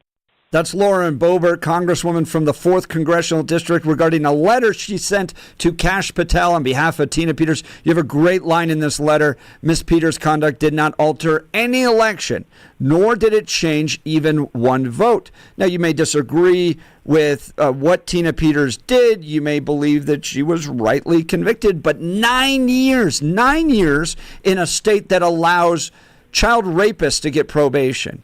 And an attorney or a secretary of state that has committed similar crimes with regards to releasing passwords, who walks free and gets to run for attorney general or governor or some other higher office that Jenna Griswold wants to be a part of. Now, Lauren Boebert, we know that the president has asked the Department of Justice to investigate the sentencing, and that investigation's moving forward. The state tried to block it. A judge said, no, we're going to move forward with that. The president clearly can't pardon because this is a state crime. Have you heard about actions that could take place? Have you heard anything from Jared Polis or Phil Weiser, or what the Department of Justice could do to further pressure the state to release Tina Peters from this political prosecution and sentencing? Well, President Trump is not happy with the governing of the state of Colorado. That is for certain. There is already a lawsuit with 3 of our elected officials named by the federal government for the sanctuary policies in the city of Denver. Certainly, President Trump has said threatened federal funding in sanctuary cities.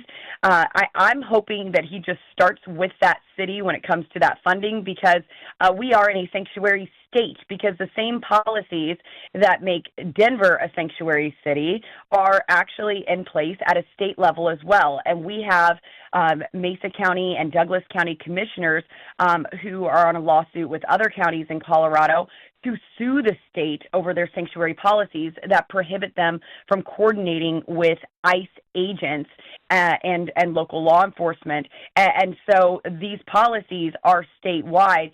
And so President Trump is already not pleased with the overall politics and policies in Colorado.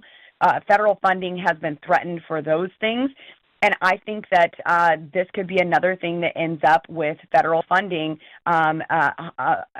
being threatened because he loves justice, and he is he was actually absolutely had the federal government weaponized against him, and he has seen it weaponized against his friends and others that he knows, and certainly he will fight for justice there. In Congress, we are working on the big, beautiful bill, and I don't know, cities like Denver and maybe others might get that federal funding pulled. Larimer County, there needs to be a conversation that happens there with their jail as well. I represent Larimer County, and I don't want to see those constituents harmed by resources being taken from the federal government. And we have got to come to some sort of an agreement here. There are other things in Colorado that President Trump has been patient on. We have Space Command in Colorado Springs, and I certainly don't want him fed up with our state to the point that he does issue that executive order that he has held off on because of conversations that I've had with him. So this is very important on many different levels. I want Colorado to flourish. I want it to be a safe state. I want it to be a fair and just state. And Tina Peters is just another, at this point, victim of horrible policies in Colorado. Of course, we are number 3 in the nation for crime, number 2 in the nation for fentanyl overdoses, number 1 in the nation for carjackings. Don't worry, if you want to go somewhere far on the list, where we're about 45, 47, it's road quality. I would rather see some of those inverted, but there are a lot of things in this state that is hurting Coloradans because of bad policy. Tina Peters is a prime example of bad policies, bad weaponization of the government, and President Trump is not going to play nice with a state that behaves this way. That's Representative Lauren Boebert fighting on behalf of Tina Peters. And I think we've got to continue to put pressure on Jared Polis. This is a decision that's got to come from the governor, from the attorney general. And this type of national pressure, and we're getting lots of text messages in on this, the president weighing in on this, you fighting on behalf of Tina Peters is fantastic at getting the word out. Like I mentioned, even if you agree with the conviction, the sentencing is way too long and clearly is a political prosecution to try to send a message coming from a very liberal state. Now, Congresswoman, we know your time is very limited. We appreciate what you've given us today. Yesterday, you had an opponent announce, Tricia Calaverse, back into running against you. This is the Democrat that challenged you during the last cycle. Ironically, Tricia never came on our show. We asked her, we invited her over and over again. She doesn't want to come talk with Jeff and Bill. Give us the reason why you should be reelected over Tricia Calaverse. Well, Colorado's 4th district is a red district, and a Democrat is never going to win this district. I have been on the ground. I've been all throughout our 21 counties, of course, during the campaign, and now as the representative of the 4th district.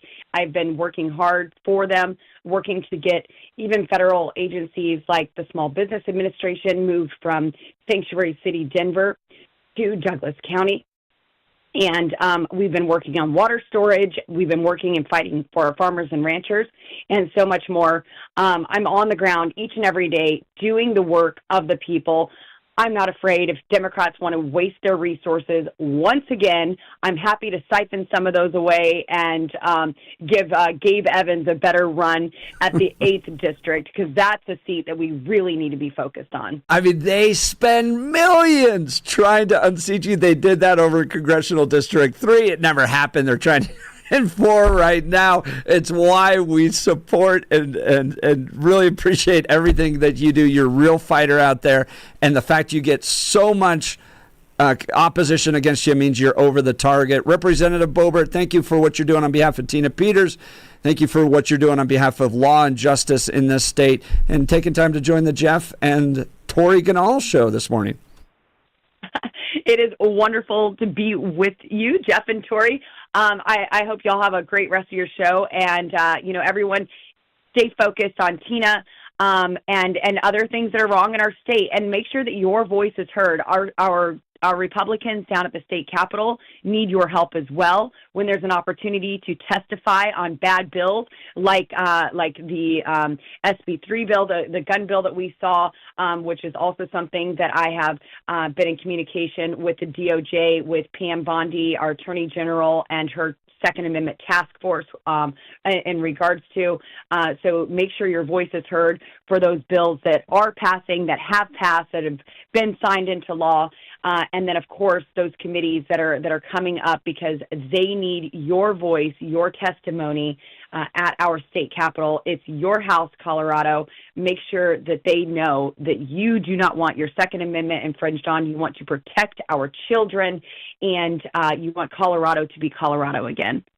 That's Congresswoman Lauren Boebert. Thank you for taking time. Thank you.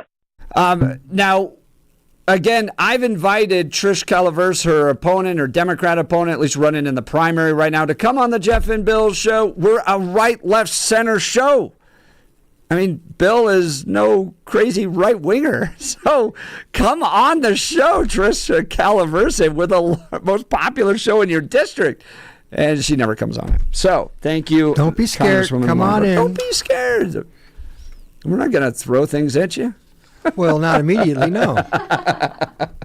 All right, want to talk to you about L&L heating and air conditioning. If you woke up this morning in a house that was too cold, well, you got to work on the furnace. And in 2 days, it's going to be 80 degrees, so you're going to need that air conditioning.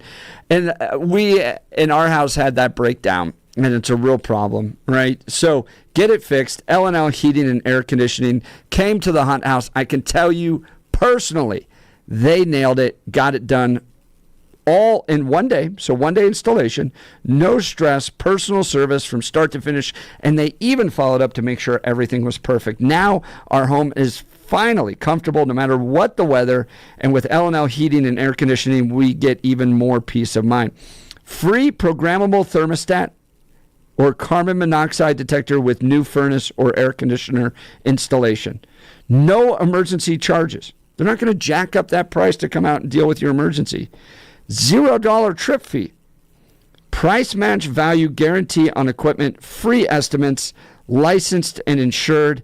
5-year labor warranty. Everything works great, and our family couldn't be happier. So, if you're looking for fast, honest, reliable service, I highly recommend L&L Heating and Air Conditioning, 720-851-1691.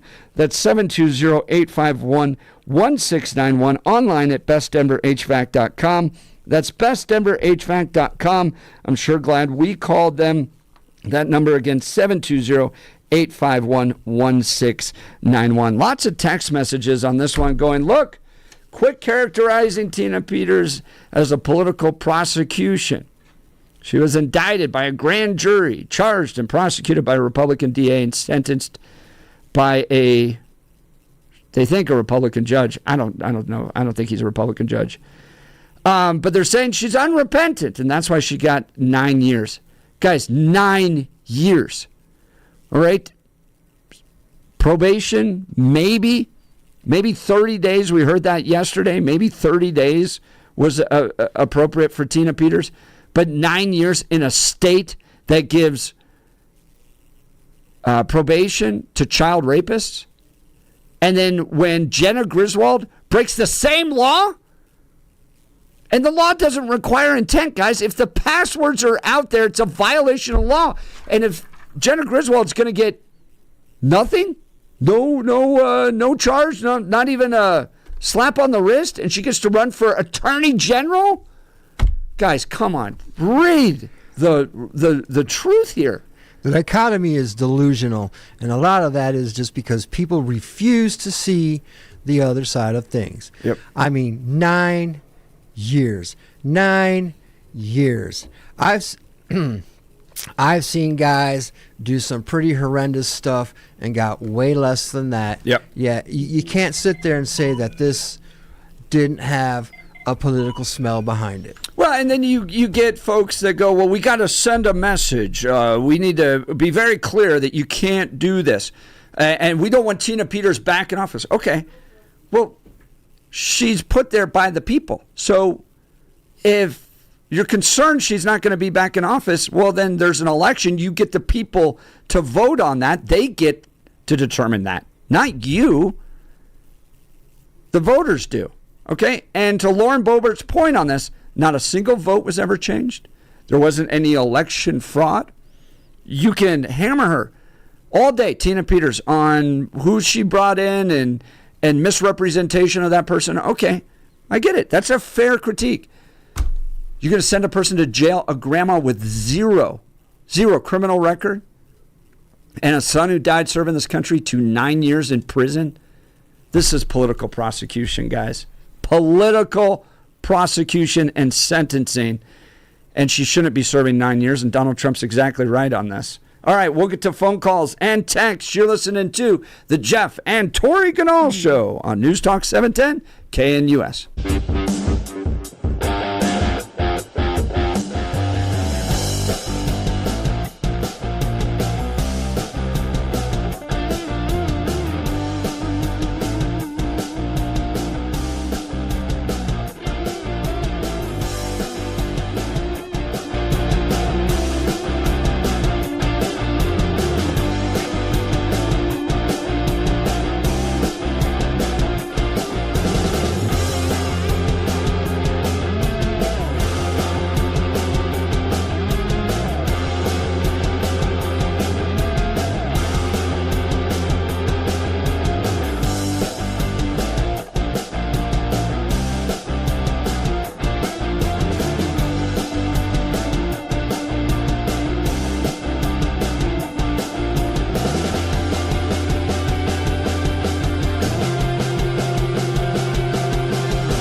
Welcome back to the Jeff and Bill Show. Billy's out celebrating his birthday. Live in studio with me is Tori Ganahl. She helps lead the Rocky Mountain Voice. Ganahl. Yes, you know that last name. Her mom's Heidi. All right, let's go to the phone lines. Jack from Wyoming. Good morning, Jack. You're on with Jeff and Tori. Yeah, Jeff, let me get to the core of what you're talking about. We've got a huge problem in this country. When you have an election where the people overwhelmingly vote for Donald Trump's agenda, I didn't say Donald Trump, I said his agenda.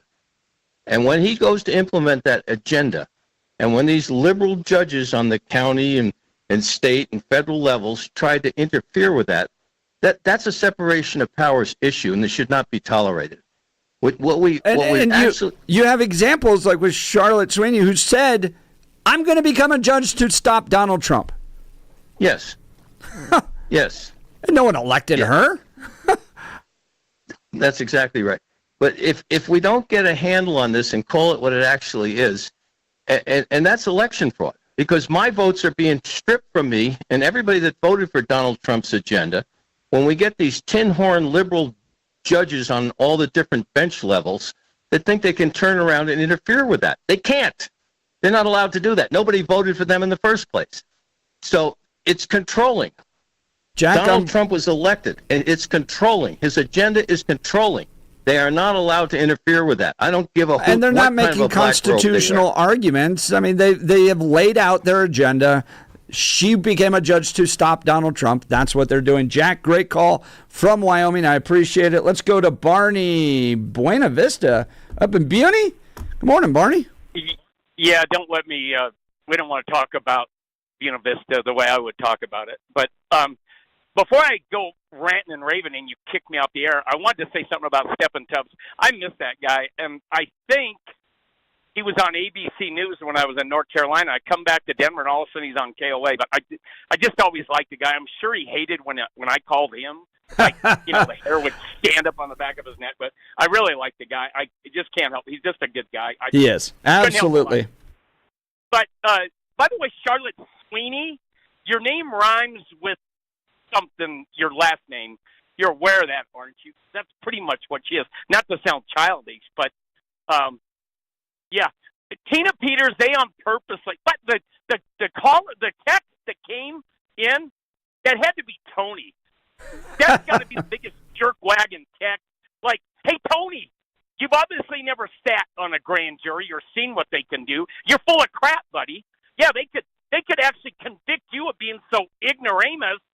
They could literally convict you of being stupid, Tony. Come on, tell us how you really feel there, Jack. Yeah, I'm just saying. And Tina Peters, man, they on purposely stayed away from the felonies. They stayed away from that because they knew it was bogus. And I don't know. I almost think it's a kiss of death for Trump to get involved because these pukes are going to keep her locked up. It's really sad, but you know what?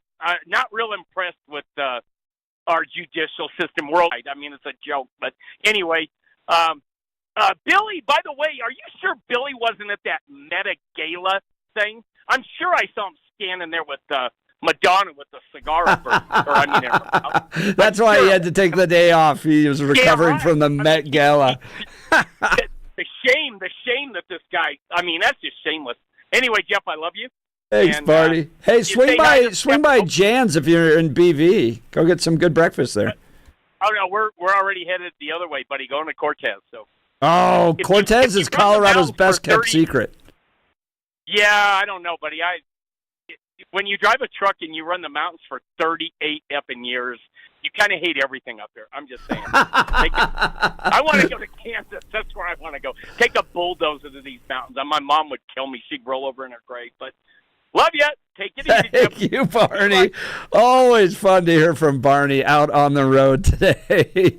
We missed the Barney-Billy interaction. They would have gotten going and yelling and screaming at each other like they normally do. But thank you, Barney, for giving us a call. Bill's out today celebrating his birthday. We miss him, but we got live in studio with us Tori Ganahl with Rocky Mountain Voice. We'll continue with the program. You're listening to the Jeff and Tori Ganahl Show on 710 KNUS.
It's 8 a.m. in the Mile High City on this Wednesday, May 7th, 2025. Good morning, Denver, Colorado. You've tuned into the Jeff and Bill Show. Wait, scratch that. Bill Thorpe out celebrating his 21st birthday. 21 years on the earth with us, and today is the day we will make a big fuss. That's John Corvlis, producer, sitting on, running the board for us. Live in studio with us is Tori Ganahl. She runs Rocky Mountain Voice. She's my co-host today. And then we're going to talk, not only, we got a lot of journalists hanging out with us today. Benito Kelty of Westword is going to join us. He's got a great piece out. Denver's encampments disappeared almost a year ago. Where are the migrants now? He's done a good job looking into this issue. He's going to join us live in studio as well. So we're having a party, I guess, in honor of Bill Thorpe, right? It's Bill's birthday party. He's just not here. Absolutely. We're celebrating for him. That's right. That's right. But now it's time for your morning dose of news and comment with Blake Olson. Blake Olson. Blake Olson, news and comment. Good morning. 45 drizzle in Denver, expecting a high of 55 today. The grass is going to be really green after the sun comes up later this week and comes out later this week. The 7-10 5-day forecast coming up. Our top story, the latest on Epstein and all that stuff going on. Here's Pam Bondi. No, the FBI. Yeah, the FBI, they're reviewing. There are tens of thousands of videos of Epstein with children or child porn. And there are hundreds of victims. And no one victim will ever get released. It's just the volume, and that's what they're going through right now. The FBI is diligently going through that. I haven't seen that statement, but I'll call him later and find it. Stand by. More to come on that in the next few days, I'm sure. An early morning fire at a home in the Washington, Virginia Vale neighborhood in Denver has killed 2 people. The neighborhood is located just east of Glendale. Firefighters put the fire out relatively quickly, and the investigation is underway. Lauren Boebert on with Jeff and Tori last hour to talk about trying to get Tina Peters out of jail. And DJT weighing in on it 2 nights ago after Boebert got it going. Boebert is fighting hard for Peters, especially after Jenna Griswold exposed online passwords and broke the same law. And yet Tina Peters is in jail because of the same thing. This is something that Jenna Griswold went after Tina heavy about, was one password being released online by someone else after an election. Not one vote was changed. Not one election result was changed because of Tina's actions. And yet Jenna Griswold gave the orders to have the book thrown at her, and that's exactly what this Mesa County judge did. 9 years in prison. Well, the drive-by media, they hate talking about this. Officials from the U.S. and China will be talking trade this weekend. The wins are coming. We coming. All I do is win, win, win, no matter what. Got money on my mind. But without further ado, the art of the deal. Yes, and Scott Besson. Terry. The world has been coming to the U.S., and China has been the missing piece. I was going to be in Switzerland to negotiate with the Swiss. Turns out the Chinese team is traveling through Europe, and they will be in Switzerland also. So we will meet on Saturday and Sunday. And look, we have shared interest that this isn't sustainable, as I said before, especially on the Chinese side. And, 145%, 125% is the equivalent of an embargo. We don't want to decouple. What we want is fair trade. All I do is win, win, win, no matter what. Hey, if you're going to the airport today, you need an ID. It's called an identification, maybe a driver's license or an official ID. That would help so you can travel, not your library card or maybe your Star Wars fan club card. It's crazy how that works. You can't use that either. If you're flying to Newark, expect delays. Evidently, that airport is way back behind Star Wars days. Yeah. It's 3 decades behind when it comes to airport technology. Oh, easily. So I got to tell you my New York story real quick. Yes. So I was on a flight to Israel that got pulled back. It actually made news because we flew 3 hours there, then turned around and flew back. Now there's a lawsuit between the Israeli flight, the folks that were on the flight against the flight crew and all that stuff. Really? And some of the video I filmed is now part of this lawsuit. Anyways, we turned around and there's no real hotels near Newark. So if you wanted to get a hotel voucher, they had to put you on a bus that then took you an hour outside. So that was one of the problems. Mm-hmm. So I just decided, I'm just going to go to the United Club and just hang out. And they had free beer, and I just hung out for 24 hours waiting for the next flight to go around. Oh, yeah, so I remember you felt like telling the me guy, Tom Hanks, in that movie where he just wanders around the airport. Right. It's just a terrible airport, bad food, but at least the United Club had beer. Right. Oh, man, the carpet smells. Yes. It's Newark. It's Newark. Yeah. That's right. And you know what's funny is you go west into New Jersey, and it's actually beautiful. So it's amazing. I wouldn't even know. Yeah. I wouldn't even know. Yeah. DIA is not west. bad. Compared to all the airports out there, I can get around DIA pretty quickly, efficiently. Really? Do you not like like a big it? fan anymore. Tori, I got do you spoiled like at DIA? DFW. I love DIA. I love it. Yeah. I mean, there's so many places to go, so many things to check out. Yeah. Mhm. Hey, Yeah, if John, you we like might need to walking. pick up her mic. Tori's over there. Because I can turn on this one. All right, I think we're good now. Say it again. I love There we DIA. go. I feel like you got so many places to go. You got all the best Elways. restaurants. Yeah, Elway. I've gotten food poisoning from the Elways, so maybe not Elways. You've got Snooze. Always dealing with some issues these days. Oh, man. If you like walking and you like space, DIA is the place. No doubt. I got spoiled. DFW is great because you can just park relatively closely to the gates. At least you used to be able to. So when they first opened DIA, they allowed local pilots to come in to test out the air traffic control stuff. So like before the big jets came in, they wanted to have little local single engine pilots come in, and my dad was one of them. So we got to land at DIA before anybody else did. Oh, cool! And the runways are huge. So you had this big long taxi, all that. But anyways, my brothers and I were very, very proud to be the first people to use the DIA urinals. Nice. We're like, we're here Smell before good? everybody else. What a claim to fame. Yeah. Smell like new cars. That's awesome.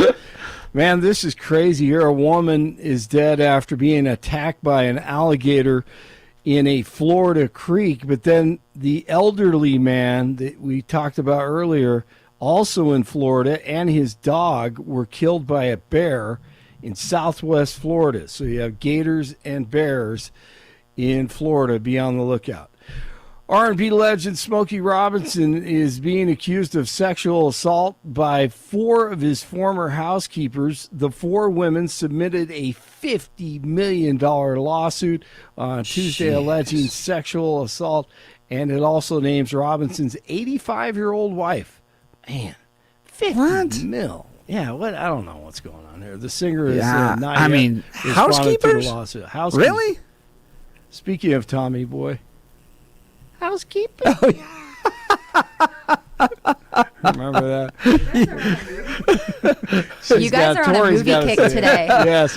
Oh, we're Boy just always. inappropriate middle school boys.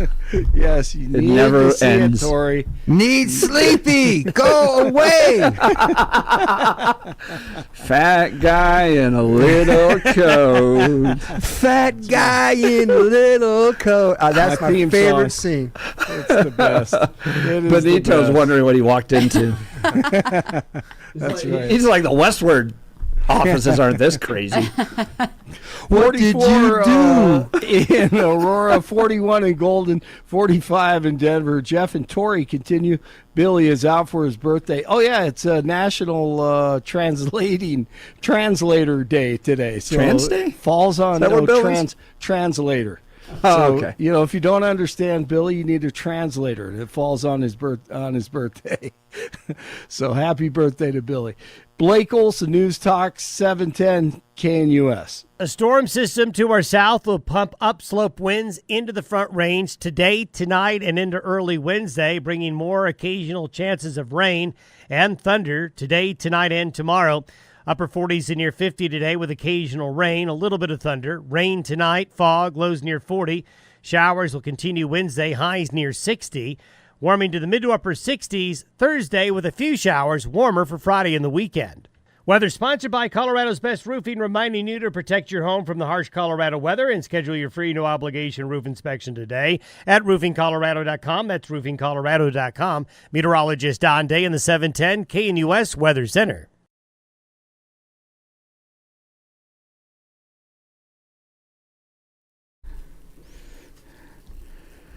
All right, in a second, we're going to talk with Benito Kelty of Westword. Great new piece out there. But I got to ask, Tori, your mom's Heidi Ganahl. What do you do for Heidi Ganahl on Mother's Day?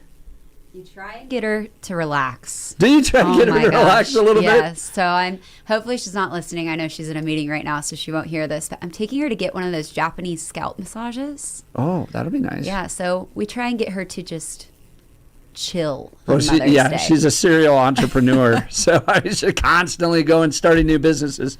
Well, want to talk to you about a great option for all of you out there looking to really honor and celebrate your mom. Visit the Black Eyed Pea this Sunday, May 11th is Mother's Day. How about taking mom to celebrate at the Black Eyed Pea? Mother's Day specials include grilled salmon, hand-carved prime rib, the salmon and shrimp combo, and the chicken cordon bleu. Mom's sure to find a favorite with one of those, and all entrees are served up with 2 sides, fresh baked rolls, and your choice of a featured dessert. Listen to some of these desserts. Cherry cobbler or peach cobbler served with ice cream. All kicks off Mother's Day this Sunday at 10:30 at the Black Eyed Pea. Look, guys, you're not going to cook as well as mom is, so why even try? Might as well take her to the Black Eyed Pea where you're going to have really quality food, right? It's all about maha right now, which means it's not about that processed stuff. Real quality, locally sourced food. That's what they're serving up at the Black Eyed Pea this Sunday. No matter what the occasion, Black Eyed Pea gift cards are always a great gift idea. I love everything about this restaurant. It's one of those few restaurants where the grandparents love it, you'll love it, and the kids will love it. So all 3 generations. Visit a Black Eyed Pea. There's 8 locations all along the I-25 corridor, out in Lakewood, out in Inglewood, and I think they're opening one up in Fort Collins here soon. So visit Black Eyed Pea. I know you'll love it as well. Let them do the cooking for you. Keep it in Colorado and visit a Black Eyed Pea near you. So I always love checking in on Westword. Great articles being written there. Patty Calhoun, great friend of the show. Westword rated the Jeff and Bill Show, Denver's top talk radio show. Something I'll never forget. Always appreciate that. So always checking in on Westword. Saw this great article. Whatever happened to those encampments, those migrant encampments? You remember the list of demands they had? Big encampments in downtown. Well, Benito Kelty dove into this and can give us some insight. Benito, thanks for joining the Jeff and Tori Ganahl Show. Yeah, thanks for having me on. I really appreciate it. Sad I'm missing Bill, though. Yeah, that's right. You can get into a debate with Bill. It's funny. He's developed this reputation. People love to come on our show to see if they can debate Bill and debate him successfully. So, Benito, you're a Colorado native, huh? I am. That's Where right. are you from? Grew up in Aurora, Colorado. Peoria Parker, just up the street, Overland High School.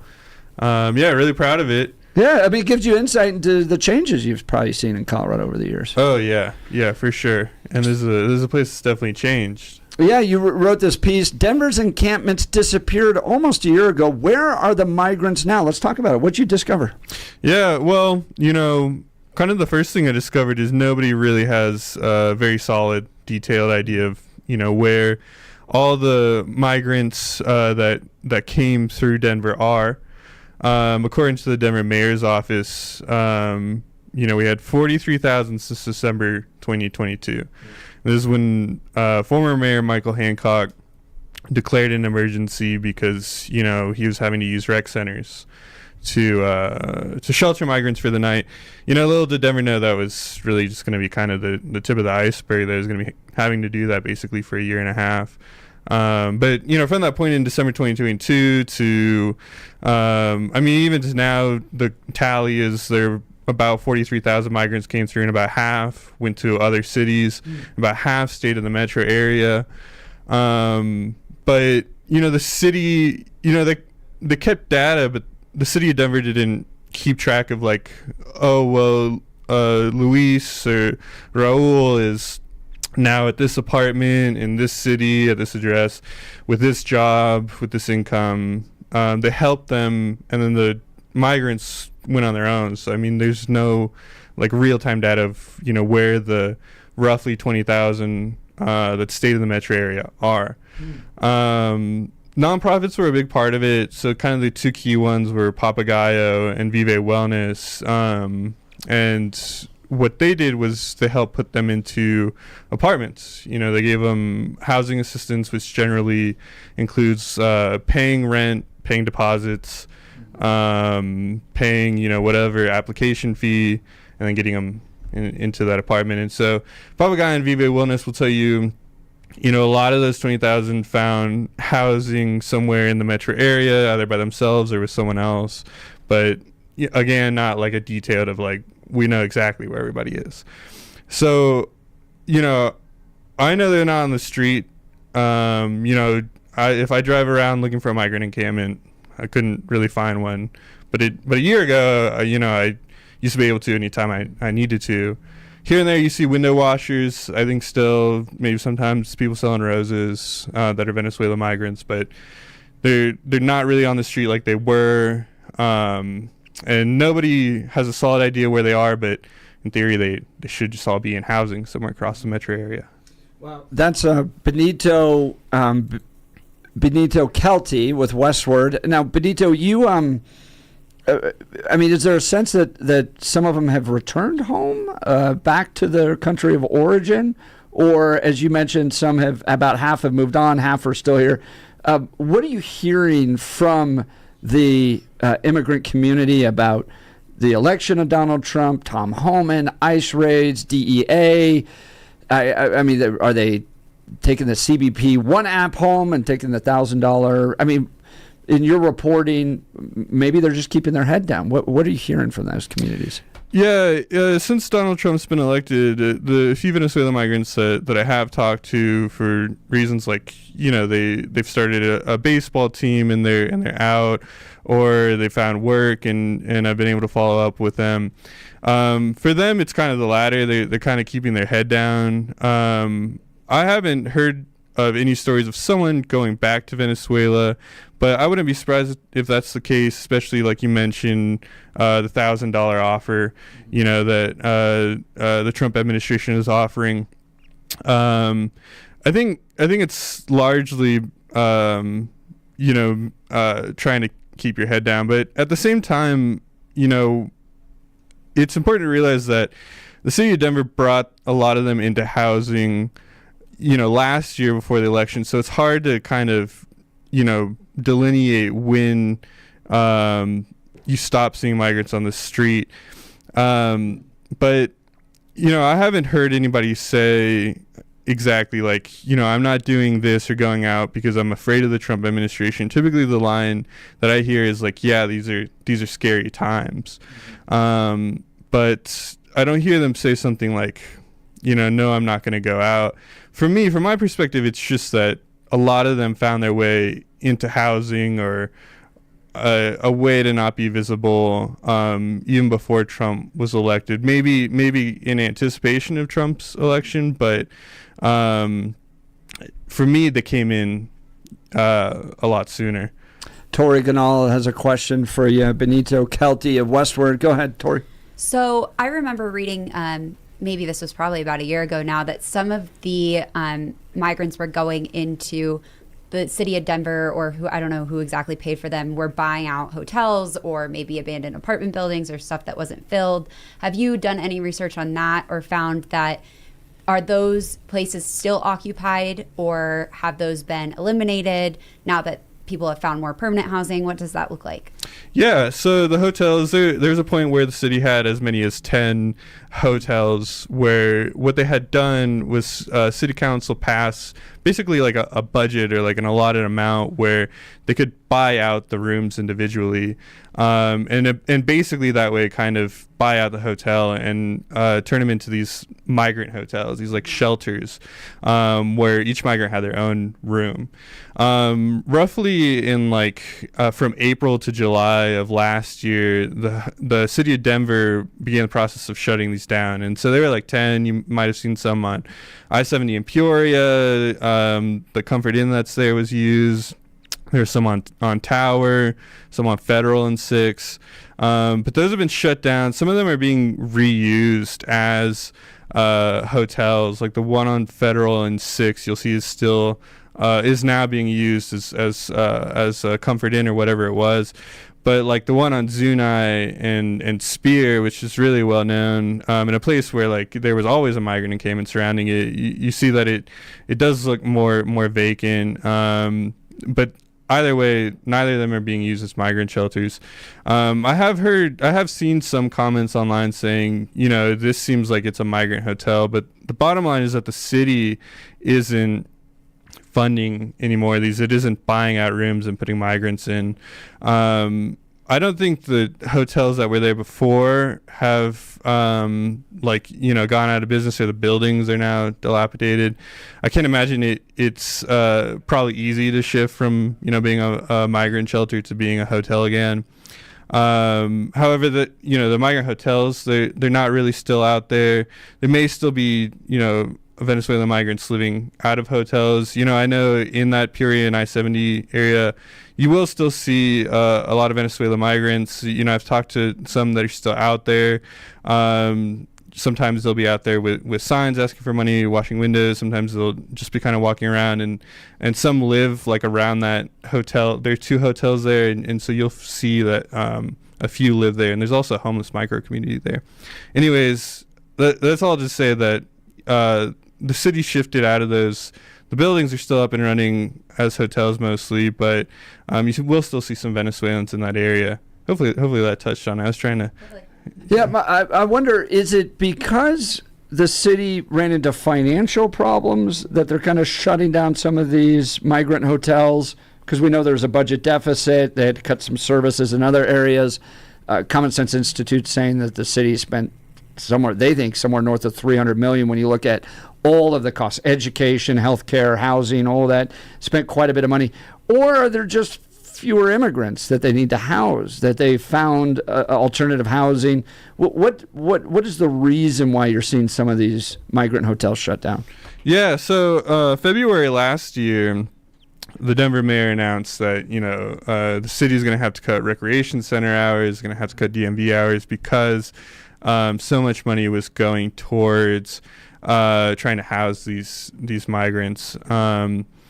And it is the tune to tens of millions of dollars. Last year, I think the figure at that point had been around $40 million that the city either expected to spend within like the 6-month period or was near spending. But they couldn't afford responding to the crisis at the pace that they were, the way that they were in early 2024. So, that's unsustainable. Yeah, I suppose, financial reasons are a big part of it. The other thing, though, in the city of Denver is really proud of this, is that I think they also managed to find some kind of political solution where the migrants weren't being bussed up from El Paso anymore. Because if you talk to pretty much any one of these migrants, they all tell you that their last stop was El Paso when they were around and on the streets last year. Cheapest bus ticket on Greyhound in the city of El Paso, where the state of Texas wasn't really clear who was paying for these tickets. But the city of Denver says that in May, June, that pretty much wasn't happening anymore. That Texas, that local governments, the government in Texas was no longer paying for bus tickets to bus migrants up, and so they were no longer getting new arrivals. But what the picture looks like at the southern border, I'm not really sure. It is worth noting that for a time, the city of Denver had liaisons in the southern border. Like it sent city staff down there, in part to deter migrants from coming back up. Like part of the message was, really? Yeah, I mean, part of the message was like, we're under strain here. Think about going somewhere else. Yeah. And so they had 2 city staffers down there for a few months, with that message.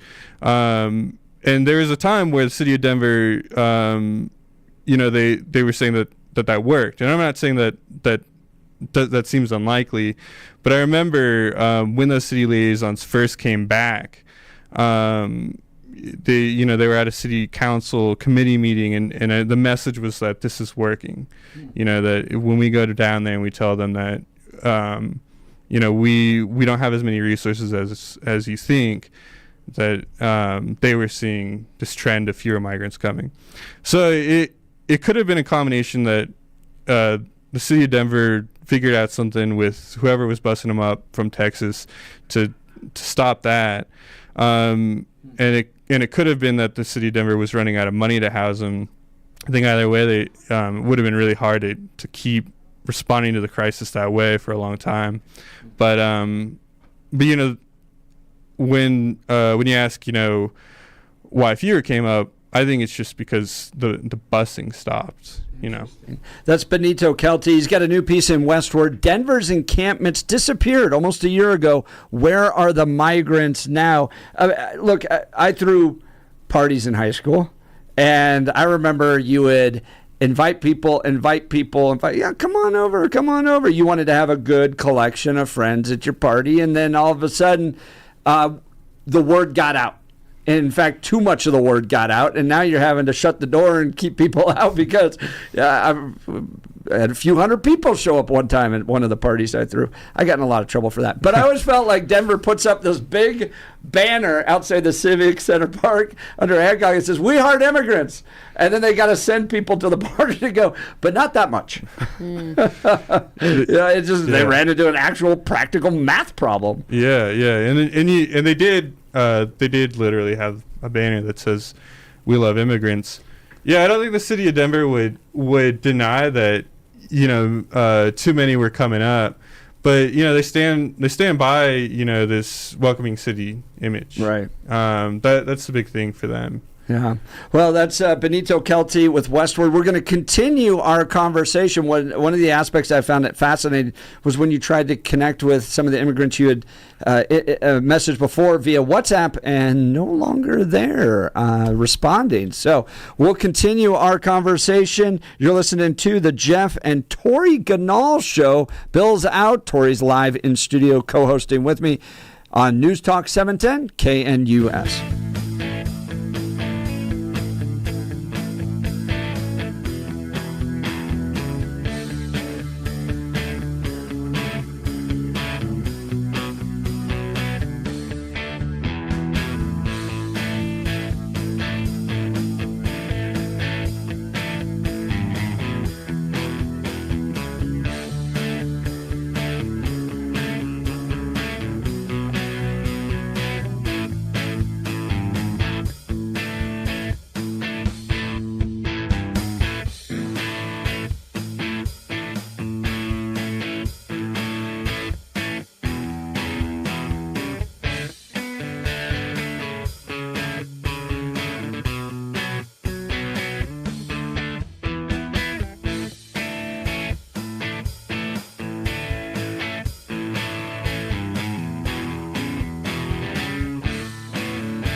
those migrant encampments? Well, Westword did a deep dive on this, and joining us live in studio is Benito Kelty. He did this piece, wrote it for Westword.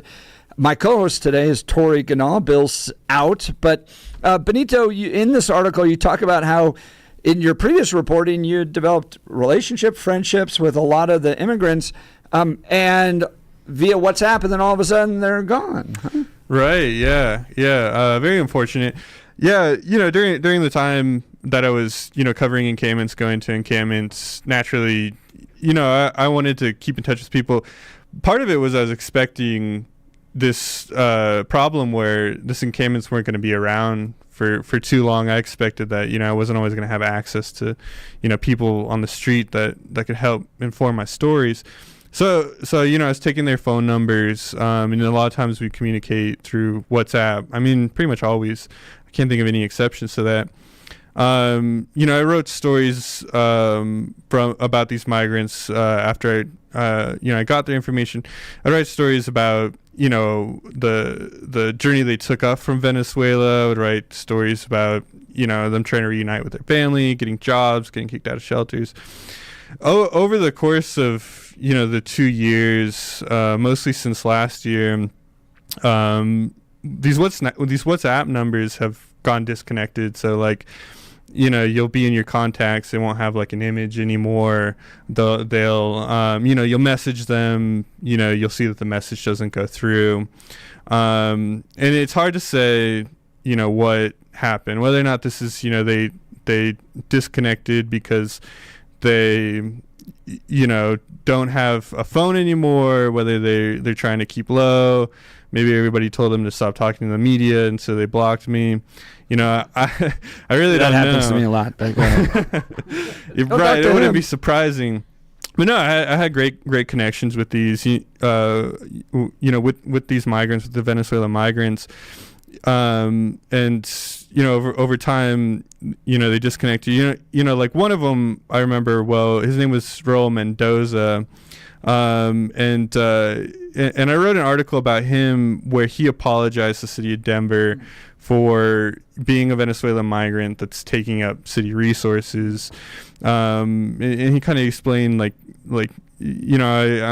sorry that your city's losing money.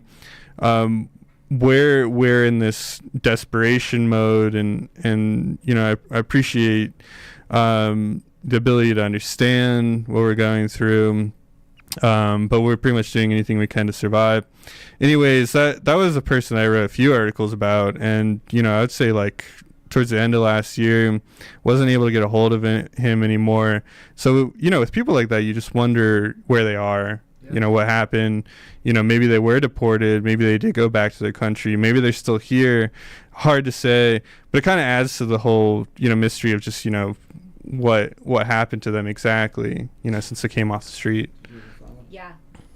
Do you think that has anything to do with Donald Trump, Tom Homan coming in, cracking down on these cities, this fear of their name being out there, maybe that they will get deported, that they go black? Or do you think that, like you said, it could be anything. It could be that they got deported already. It could be that they're just, yeah, staying under the radar. Yeah, I wish I could speak more to their fear of the Trump administration, because I'm not exactly sure how afraid that same mass of 20,000 or 40,000 migrants who are in Denver, how they feel about the Trump administration.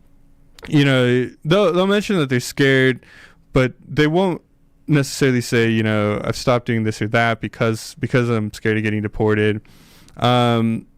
I started covering migrants back in 2019 when I worked in the southern border in Arizona, and back then it was really hard to find a migrant to kind of hear their experiences and inform your article, and that changed in Denver in 2022 and 2023, but now it's back to the way it used to be, and so maybe that's just kind of the way that migrants, if you can kind of group them into a single population, maybe that's just the way they typically behave.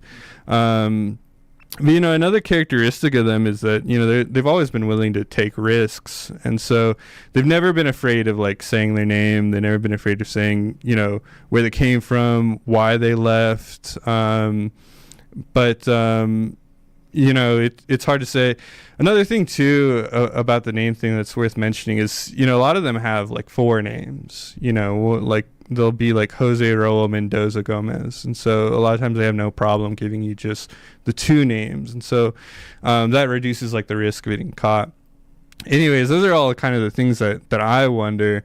I would be surprised if Trump's reelection and return to office really has no effect on them. If it, I'd be surprised if they really are just still going about their lives the same way, even with the headlines and the news that's kind of looming. But maybe not going to nightclubs, illegal underground nightclubs. Right, yeah. Well, and then you see that, and then it makes you wonder, maybe they really aren't, changing that. I mean, because there's hundreds of people. I've talked to DEA agents who's like, oh, no, they'll continue. There'll be underground nightclubs this weekend. They'll just keep going. We're talking with Benito Kelty of Westword magazine. He's got a new piece, Denver's Encampments Disappeared Almost a Year Ago. Where are the migrants now? We went down to some of the apartment complexes and interviewed some of the residents at these Aurora apartment complexes. I was struck by 2 things. One, the inter-Latin American feuding that almost kind of takes place, right? So Mexicans, they were not happy with the Venezuelans. And in fact seemed to express a lot of frustration towards them. Guatemalans didn't like the Venezuelans, and then the Venezuelans are going, it's not our fault, it's the black gangs that are the problem. It's like, you want to talk about racial finger pointing that took place. That was one thing that I noticed. Have you run in, when you're talking with these migrant encampments, do they tend to group themselves based upon nationality? Oh yeah. The Venezuelan grouping, it was immediately obvious. The first thing that comes to mind is I just remember how everybody, there's kind of like a chain of communication, and it seemed like if you were Venezuelan, you heard about something down the line. So like in May 2023, they showed up at Auraria campus parking garage. And I remember I kept asking them, like, why did you come here? And they said, because this friend told me. And then I asked someone else, and they'd be like, this friend told me, and this friend told me. And they were all Venezuelan. But then if you found someone who was Colombian or Peruvian, they would say something like, I just followed this group, or I heard about it. And so they kind of seemed just a little bit out of the loop. But there did seem to be, like for me, it seemed obvious that that there was kind of like a tie just based off nationality. But I'd be surprised if you have if you have someone from Colombia and Peru and Venezuela walking or traveling up all the way to the U.S. border together, I'd be surprised if no bond were formed. But there was definitely a strong link based on nationality. I'm intrigued. You have spent probably more time with folks at these encampments than anybody I've ever met before. I've gone down and done a few interviews, like I said, at these apartment complexes. What have you learned about these illegal immigrants that are coming up, these migrants? You talked about they're risk takers, naturally. I'm intrigued into what you learned about these types of folks.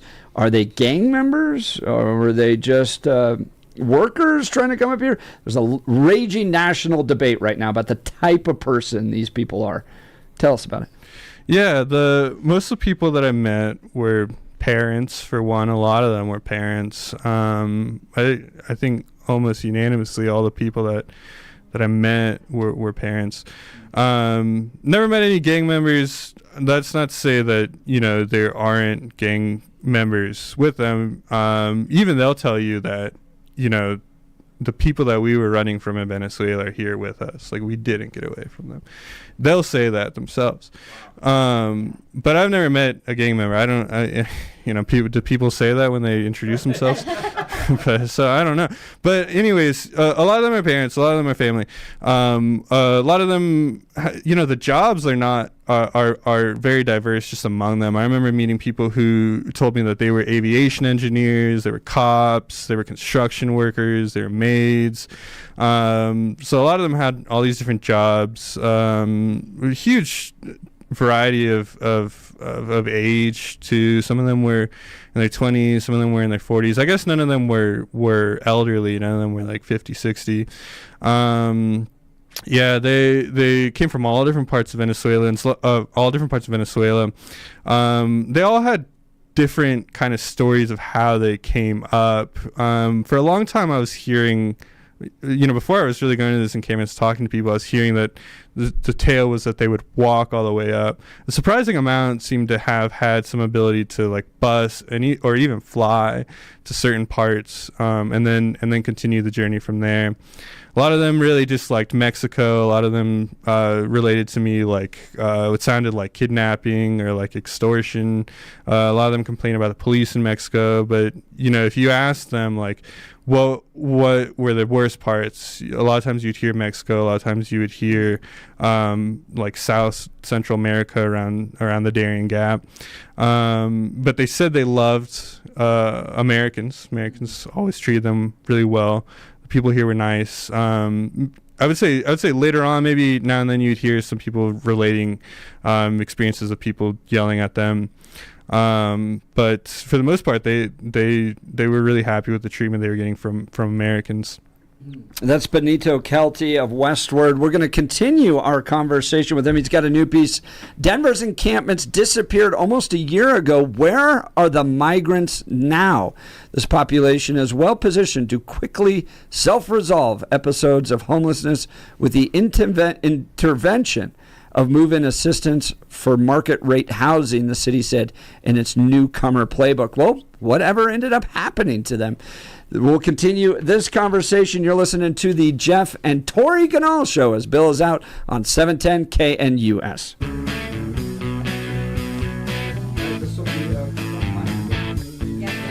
Oh, sure, yeah.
Welcome back to the Jeff and Bill Show. Bill's out today. Tori Ganahl sitting in as co-host of the Jeff and Tori Ganahl Show. We have Benito Kelty. He's with Westword live in studio. He's got a new piece. Denver's encampments disappeared almost a year ago. Where are the migrants now? Now, there's a lot of folks you talk about in this. One being the Highland Moms, right? Let's talk about the Highland Moms. Who are they first? Yeah, the Highland Moms. So Highland Mommies had kind of already existed as like a group and a Facebook group in the past. But when the migrant crisis happened in Denver, they used their connections and their Facebook group to organize like donation drives. And they formed the Highland Moms as like a Venezuelan migrant support group. Eventually, they took on like tasks like helping them find jobs, helping them find apartments. They hosted like fundraisers, pop-up businesses. I mean, this group has had their hand in pretty much like every story that I did with Venezuelan migrants. Sometimes I'd be writing a story about them, and I'd be like, "How did you hear about this or meet this person?" And they'd be like, "Oh, well, this group of moms introduced me." I'd be like, "It's the Highland Moms." And then Mayor Johnston famously referenced them in his Tiananmen Square comment. Yeah. He was like, you look at someone like the Highland Moms, they'll be here to support me or they'll back me up. That was basically when he was threatening a civil war.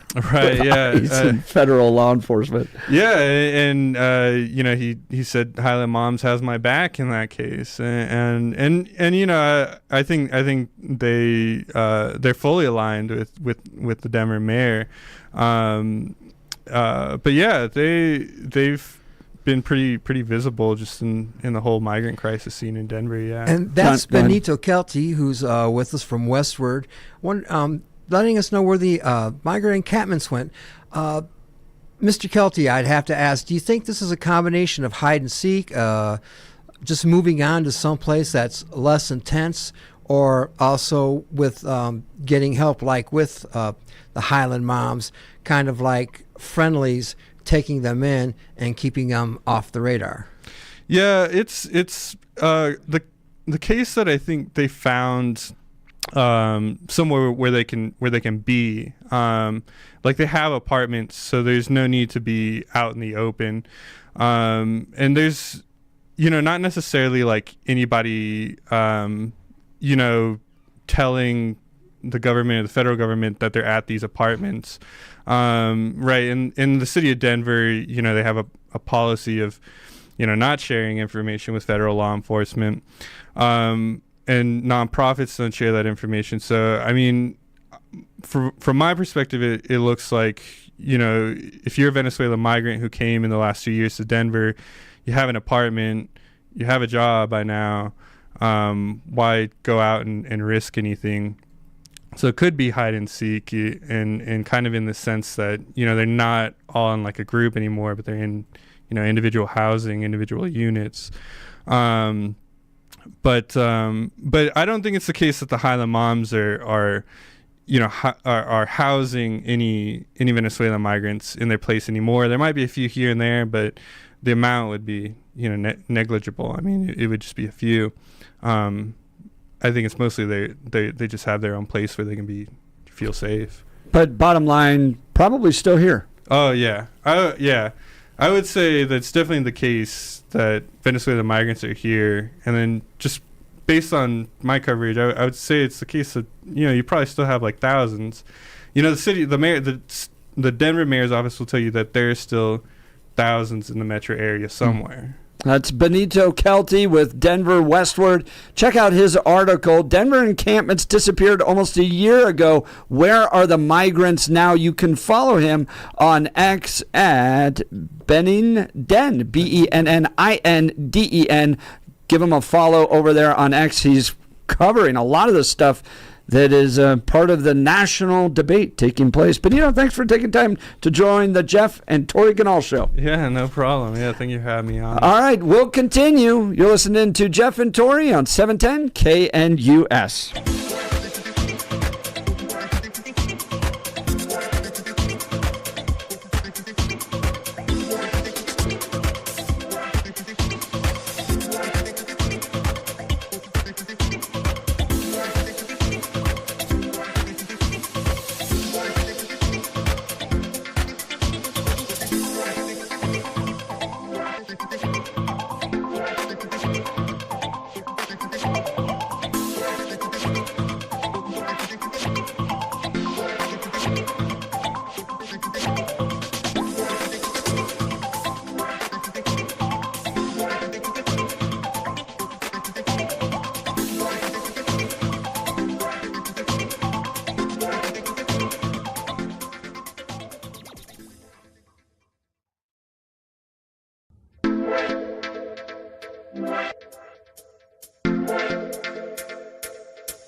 It's 9 a.m. in the Mile High City on this Wednesday, May 7th, 2025. Good morning, Denver, Colorado. You've tuned in to the Jeff and Bill Show. News Talk 710 KNUS. Just wrapping up a really interesting conversation with Westword. Benito Kelty basically telling us, oh, yeah, the migrants are still here. Mm-hmm. But, I mean, that was kind of the bottom line, right? Yeah. They're just not in encampments anymore. They're just out there hiding, which, like I told you, I mean, I live right next to an apartment complex full of them. And there's like 25 cars out on the street, all getting taken apart like a chop shop. There's the sheriff and the cops are on it all the time. But man, I mean, like they've got 15 people to one apartment. That's what that's what we've heard. Really? Mm-hmm. Wow. 1-bedroom apartment, 15 people. Yeah. So they're out there. The encampments have not gone away. Illegal immigrants here, they've just kind of gone into different places. But what was interesting to me, too, is that they're not really all that afraid yet. I was Tom shocked Holland. by that. Right, because if you listen to liberal media, it's like, we're back into Germany where everyone's going to be asked their papers in 1935s and how terrible. But I think he brought some balance in going, look, these are people that naturally take risks anyways. For sure. They've walked across 7 countries. They don't care. Yeah, right. Like literally Tom Homan's going to have to take them home. Yeah. I mean, even the fact that he was like, yeah, they willingly give me their names. Like, they're out there. They're telling me their whole story. I was really shocked by that. Like, if I was an illegal immigrant, I mean, like I was telling you, I'm a rule follower. I'd be like, keep me out of the media. Here's my fake name. I don't want to get caught by Tom Homan, but to each their own. There you go. So that voice you're hearing is Tori Ganahl with Rocky Mountain Voice. Bill's out today celebrating his 21st birthday, I think. Right, John Corbliss. 21 glorious, glorious years, but stacked with about 54 years of wisdom. And today we will make the fuss. Happy birthday, Mr. Thorpe. Glad to be in your seat right now. That's right. That's John Corbliss running the board for us this morning on the Jeff and Tori Ganahl Show. We've got a lot to talk this hour, including a lawmaker yesterday down at the floor of the House of Representatives, or I believe it's the Senate actually, saying that he worships trans Jesus, all while they're writing a law that essentially says thou shalt not misgender. What are we talking about? And then there's a new website called hecheated.org. And no, it's not one of those reality shows that captures the cheating taking place. This is actually a list you definitely don't want to be on. This is a list of dudes cheating by competing in women's sports. Wow, we got a lot to talk about. But now it's time for your morning dose of news and comment with Blake Olson. Blake Olson. Blake Olson, news and comment.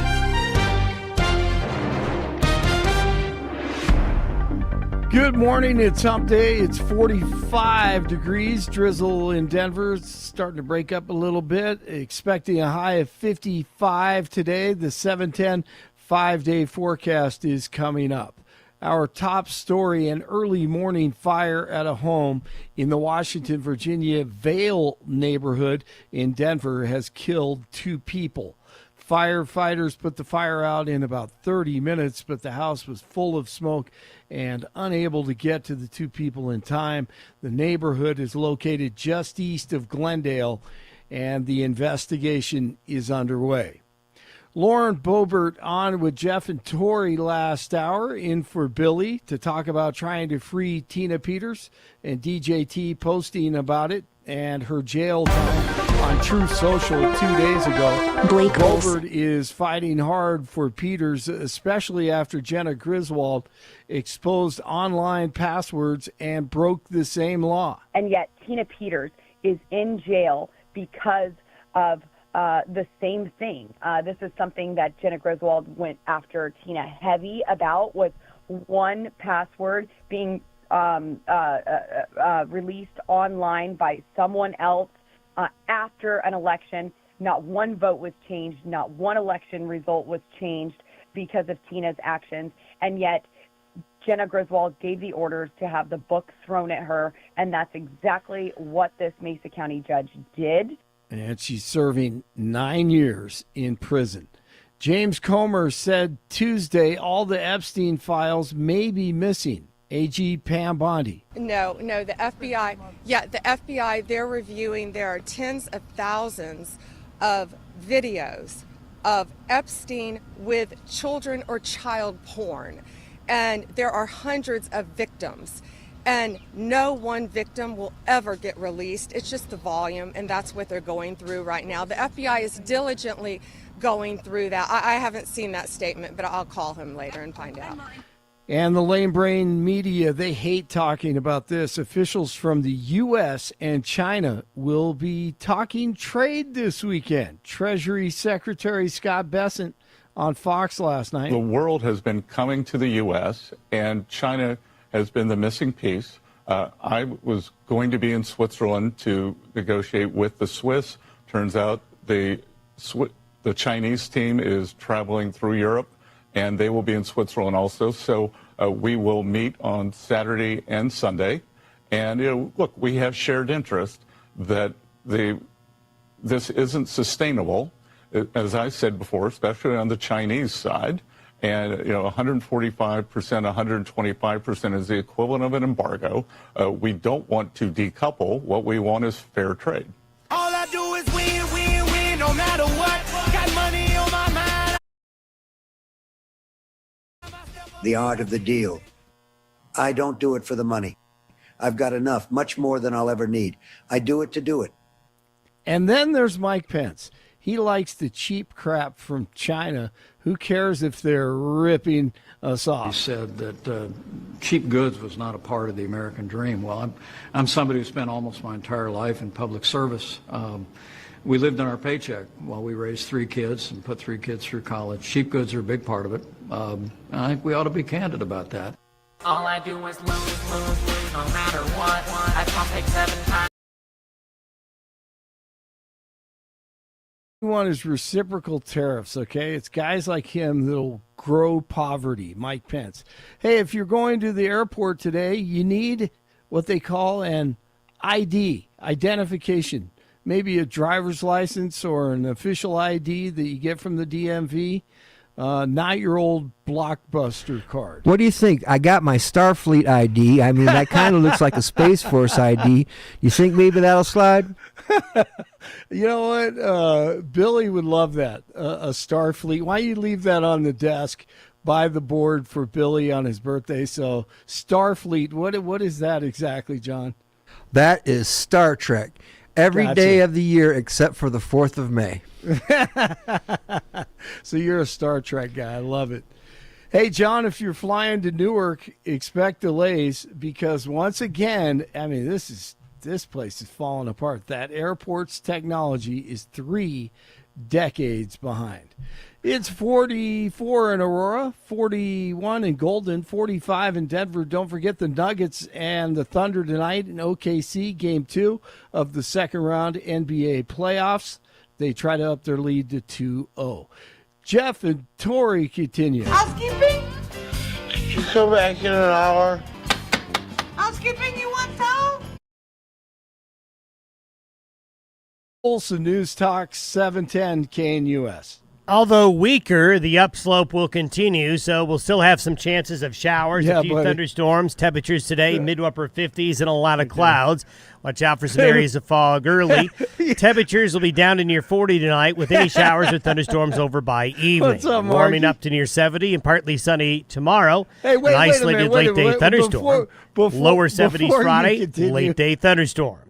Weather sponsored by Colorado's Best Roofing, reminding you to protect your home from the harsh Colorado weather and schedule your free no-obligation roof inspection today at roofingcolorado.com. That's roofingcolorado.com. Meteorologist Don Day in the 710 KNUS Weather Center.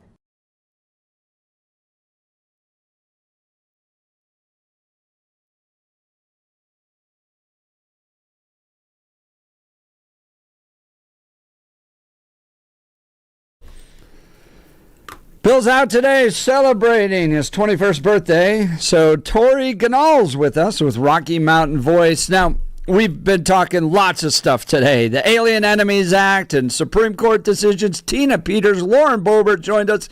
How about immigrants and what happened to the encampments? Benito Kelty was with us in Westword. Now I want to talk about a speech that was given yesterday at the floor of the Senate in Colorado here that is going ultra viral.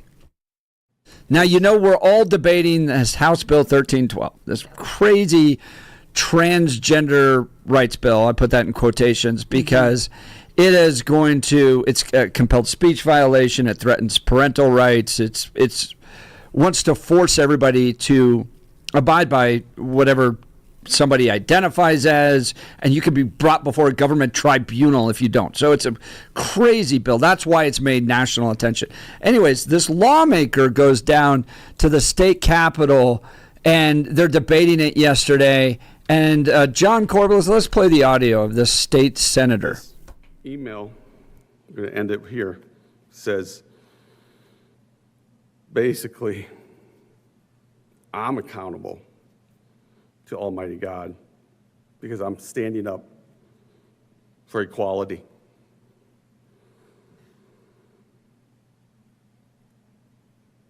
That my decisions one day, I will stand before him and be accountable. Well, this is what I believe. You ever seen that movie, Talladega Nights? And you see that section where they're talking around the dinner table and they're talking about what their favorite version of Jesus is. All right, baby Jesus. I love baby Jesus. And the guy goes, well, I love Leonard Skinner Jesus when angels are behind him and the choir is singing and he's playing Freebird. Well, my day of judgment, I might be standing in front of trans Jesus. I don't know. Trans Jesus. That is State Senator Chris Colker. He represents the Centennial area. Senator Chris Colker talking about how he will stand before trans Jesus. Meanwhile, they're down there writing laws that essentially says thou shalt not misgender. So if there's ever evidence that the left isn't anti-religion, they're just a different religion. Here's a good example of that. Trans Jesus, Senator Chris Colker talking about that. What are your thoughts on that, Tori Ganahl? Unreal. I mean, have we lost our minds? Yeah. We have. I know the answer to that question. I listened to all 8 hours of testimony last week for this bill, and really? Yes, I can't believe it. My brain was melting by the end. 8 hours of the senators and folks debating that, or personal testimony? Personal testimony. Wow. But don't worry, there was lots of comment from the senators, it was the senators.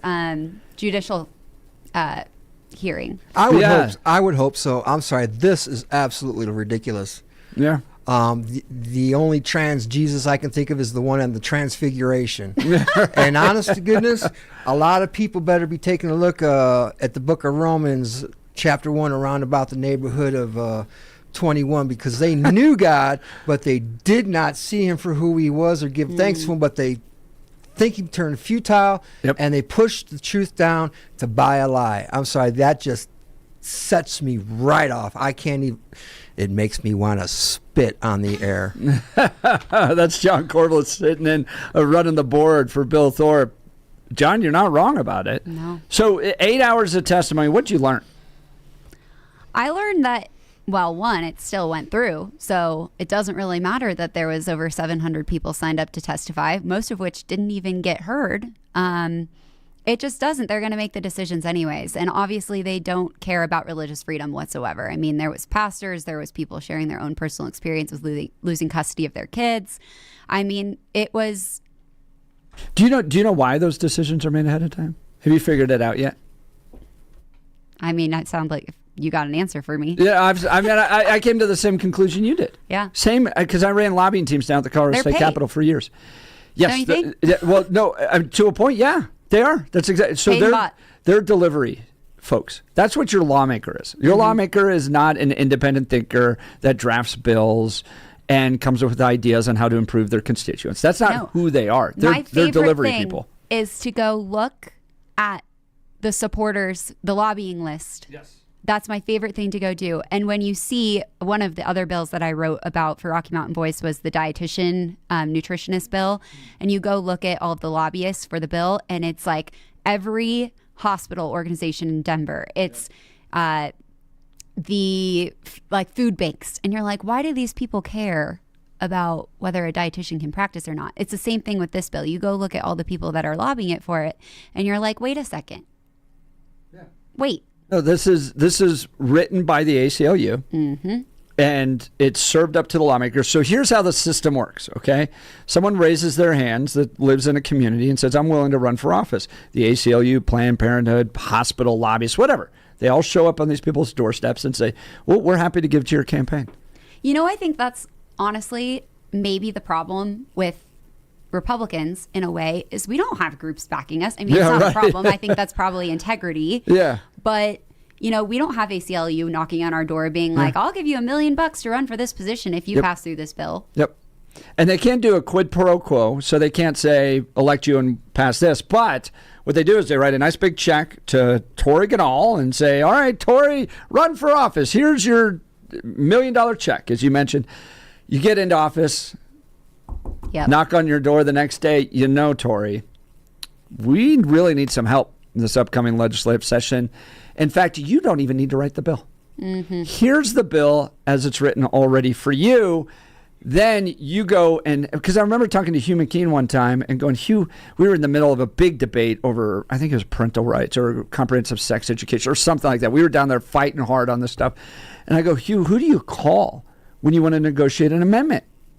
Like, okay, we don't like this bill, but let's see if we can get some of the worst parts out of it. All right, can we take this? Who do you call? He goes, I call the ACLU. Oh. Because these people, because what you learn is that the people that are elected down there are literally some of the dumbest people we have ever found. Yeah. Like you could pick anybody off the street and they would do a better job. And so you're sitting there going, how did Joe Schmo, who's a total dope, write this bill with all these like legal opt-outs and all this? He didn't write this bill. He could barely tie his shoe. And yet somehow he showed up with a bill. So you're learning what I learned too, because you sit there going, something stinks here. I don't get it. It doesn't make sense. Then you see how the system really works. And as Republicans, the kids say, the math ain't mathin'. I love it. Bill Armstrong used to say, I don't know what's going on, but I smell sulfur. Oh. So, same thing. So that's who's behind these bills. You have this guy saying trans Jesus. What I've always found fascinating, Tori Ganahl sitting in for Bill Thorpe, Tori Ganahl's with Rocky Mountain Voice, is like Colorado used to be like the center place of evangelicalism. Colorado Springs, big major ministries, and they got to pass what they wanted to pass. And that's totally changed. Mm-hmm. And it changed deliberately. You've read the blueprint, you see all this, and now you're in politics, you kind of see how the whole system works. But it really is a war. I mean, it's a battle over ideas with very highly funded special interest groups. Absolutely. I mean, you've got Focus on the Family, you've got Young Life down there, you've got Truth and Liberty, and I don't think that they've gone silent. Yeah. But I do think that the Democrat voices outpower them by a lot. Mm-hmm. And I think that the thing that the left does really well is organization and messaging. And that's something that we in Colorado on the right are not good at, which is a big reason why we started Rocky Mountain Voice. We need messaging. Yep. We need to put a voice behind the Republican, well, obviously conservative voices, and a little bit in the center too, because look, a lot of Colorado is in the middle. How do we reach those people? How do we sell them on our message? They need a voice of reason. That's Rocky Mountain Voice. You should join them, RockyMountainVoice.com, RockyMountainVoice.com. They're bringing out Eric Trump here. Yeah. Talk about that event. I can't wait. The Mountain Majesty Gala, June 21st, Golden, Colorado. Just going to be a celebration of the movement, everything we've done here, where Colorado is going. I like to say this is a huge turning point in our state right now. We either go forward or we take 10 steps back. And I think this gala will be a moment in time where we will look back and say, look what we did and look where we're going. And I think Eric Trump gets that. He's been at the core of it. So I'm excited to hear what he has to say and really activate the grassroots here in Colorado, get them excited about what we have going on. Yeah. That's Tori Ganahl with Rocky Mountain Voice. We're going to continue this conversation. By the way, somebody texted in, have that state senator mention trans Muhammad and see what reaction he gets. I mean, that's a good point. It is. Right. It's like it's not equal, right? Well, I mean, one religion tends to be a lot more tolerant. I brought this up. I was talking to a former Denver Post reporter who is gay, by the way, and we were having this conversation about some comments that were made at the Western Conservative Summit a long time ago. Anyways, I was pointing out to him, I go, the LGBTQ movement has only taken place in historically Christian countries. There's no LGBTQ movement in China, in Muslim countries, in Russia, or anything like that. In historically Christian countries where you have a tolerant population, you have an LGBTQ movement. You don't get that anywhere else. And he was like, yeah, you're right. It's a really good point. So we're talking about a state senator who was mentioning trans Jesus from the floor of the state Senate in this debate of House Bill 2513-12, talking about how he worships trans Jesus, all while passing a law that says thou shalt not misgender. You want to talk about intolerance? Look at the radical left. All right, coming up, I want to talk about this website, hecheated.org. That's a website you don't want to be on. It has nothing to do with infidelity. It has to do with guys that are stealing scholarships and awards from women. But I want to talk to you about our friends over at Advanced Hair Restoration. For many of us, it might be happening. Your hair's thinning out, your crown's disappearing. Maybe hair loss has you feeling your identity's lost altogether. Well, I got good news for you. It's an incredible yet simple one-day treatment that starts growing your own natural hair the very next day, and it's guaranteed to grow for life. It's the Advanced FUE from Advanced Hair. Look, we've all seen the pills and lotions that come with monthly subscriptions. They help retain what you have, but what if what you want is your own natural hair permanently in specific areas? From Advanced Hair's state-of-the-art facilities to world-class Dr. Tanya Pauls, it's not maybe your hair will regrow. It's guaranteed that your new hair will grow. You decide how much, how thick, and where. It's why Advanced Hair is the winner of Westword's Best of Denver. For your free consultation, $250 off, and 250 free hair grafts. Call 720-459-HAIR. That's 720-459-HAIR, or visit advancedhair.com. That's advancedhair.com. All right, we'll continue. Tori Ganahl filling in for Bill Thorpe. You're listening to The Jeff and Tori Show on 710 KNUS.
Welcome back to the Jeff and Tori Ganahl Show. Yep, that's because Bill's out today celebrating his birthday. A very happy birthday to Bill Thorpe. We miss you, Billy. We'll get you back tomorrow. By the way, Stephen Tubbs is going to be with us tomorrow. Stephen is filling in Saturday for John Caldera. So if you tune in from 7 a.m. to 9 a.m. on 710 KNUS this Saturday, will hear Stephen Tubbs' voice back. That will be fun. Dude, he is crushing it. He is awesome. I will tell you what. He's on point. So he has invited me into this little DEA Citizens Academy, so I get to run around with fake guns and stuff and act like I'm a DEA agent.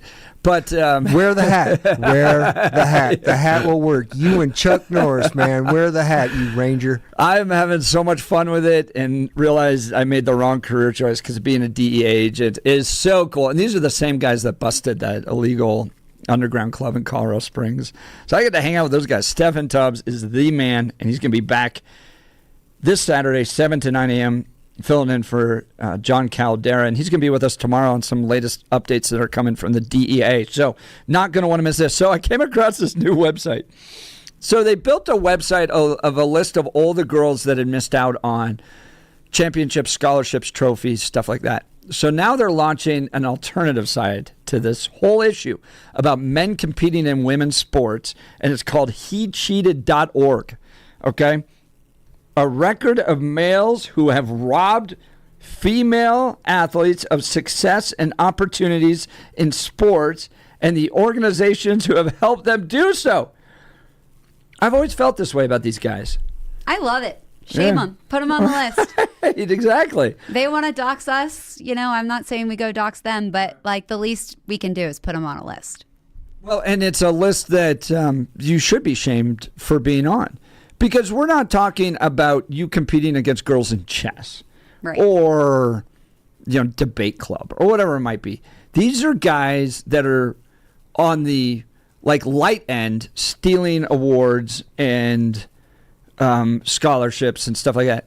And then on the scary end, slamming footballs into or volleyballs into women's faces, breaking their noses, shoving them to the ground in basketball games. These are real bullies. Yeah. I want to know what would happen if a girl went and competed in the NFL. Actually competed at a level to where they were taking away stuff, right? Or do you think competing at the level to where they're just not? Yeah, it wouldn't happen. Right, it wouldn't. But I couldn't compete in the NFL. Yeah, I couldn't either. Maybe that was a bad example, but it's not the same. And hate to say it, but women are just built differently. It's just different, and I don't want to get a volleyball slammed in my face. Well, even with the military, there are standards for women. There are standards for men. And it's not a slam on women. It's, hey, we get it, understand, come on with it. And those women bring their A game. They bring their A plus game.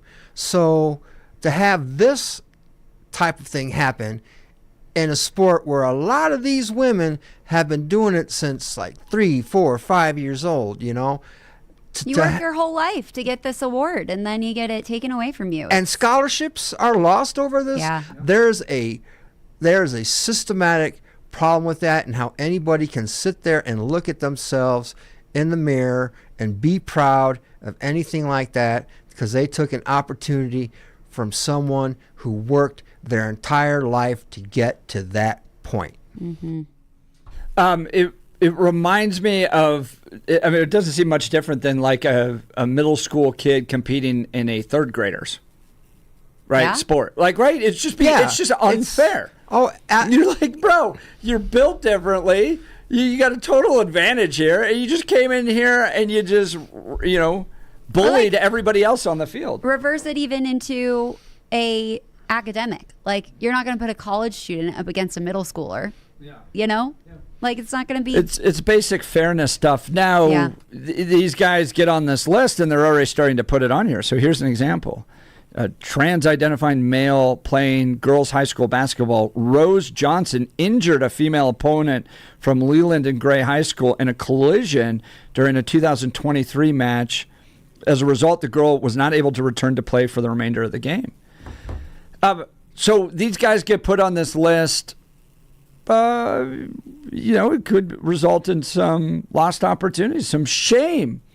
Are we shaming people and harming their futures by putting this list called hecheated.org together?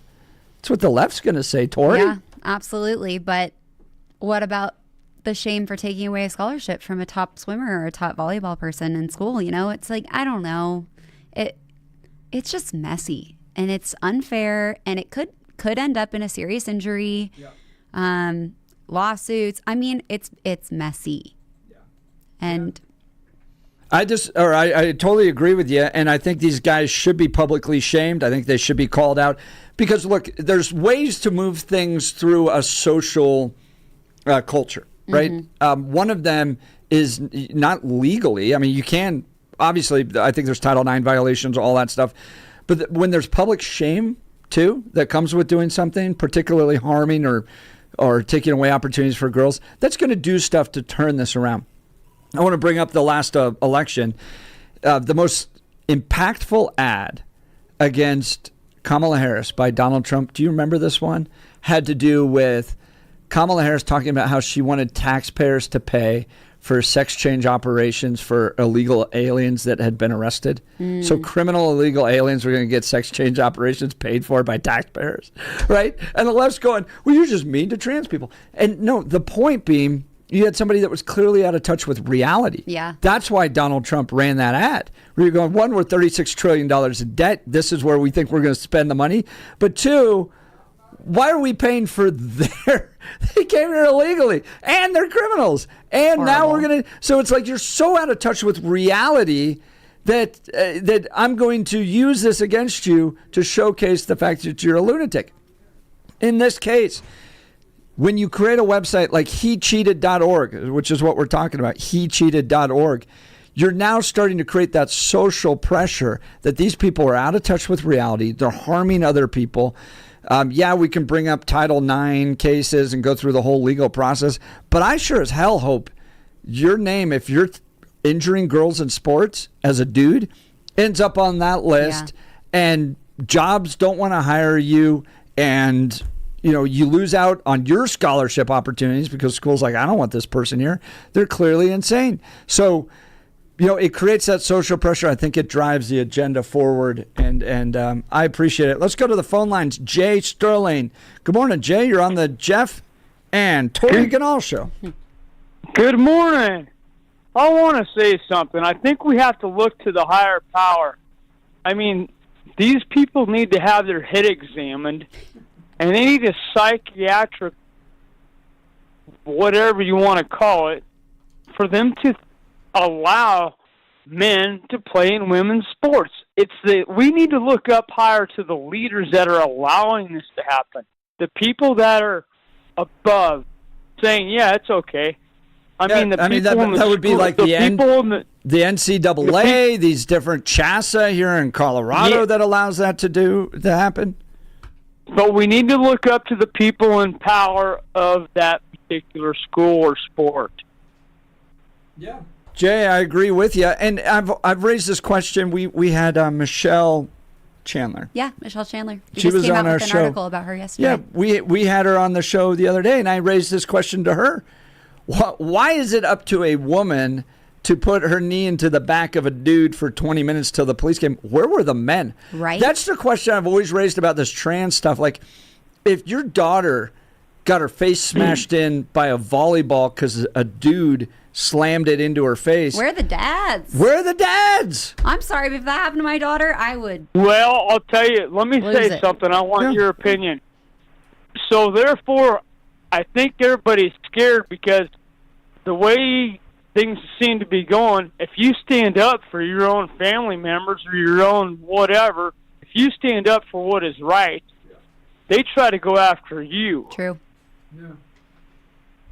But I think that's the great thing about this list is now that's a way to stand up. A way to stand up. Yeah, up. you don't have to take the kid out into the parking lot and throw an elbow or anything like that, but right? You could put his name on a list. I mean, there was a time where if there was a guy beating up girls, the other boys would step in the high school, back in, dads, step in. you know, that type of thing. Absolutely, we did.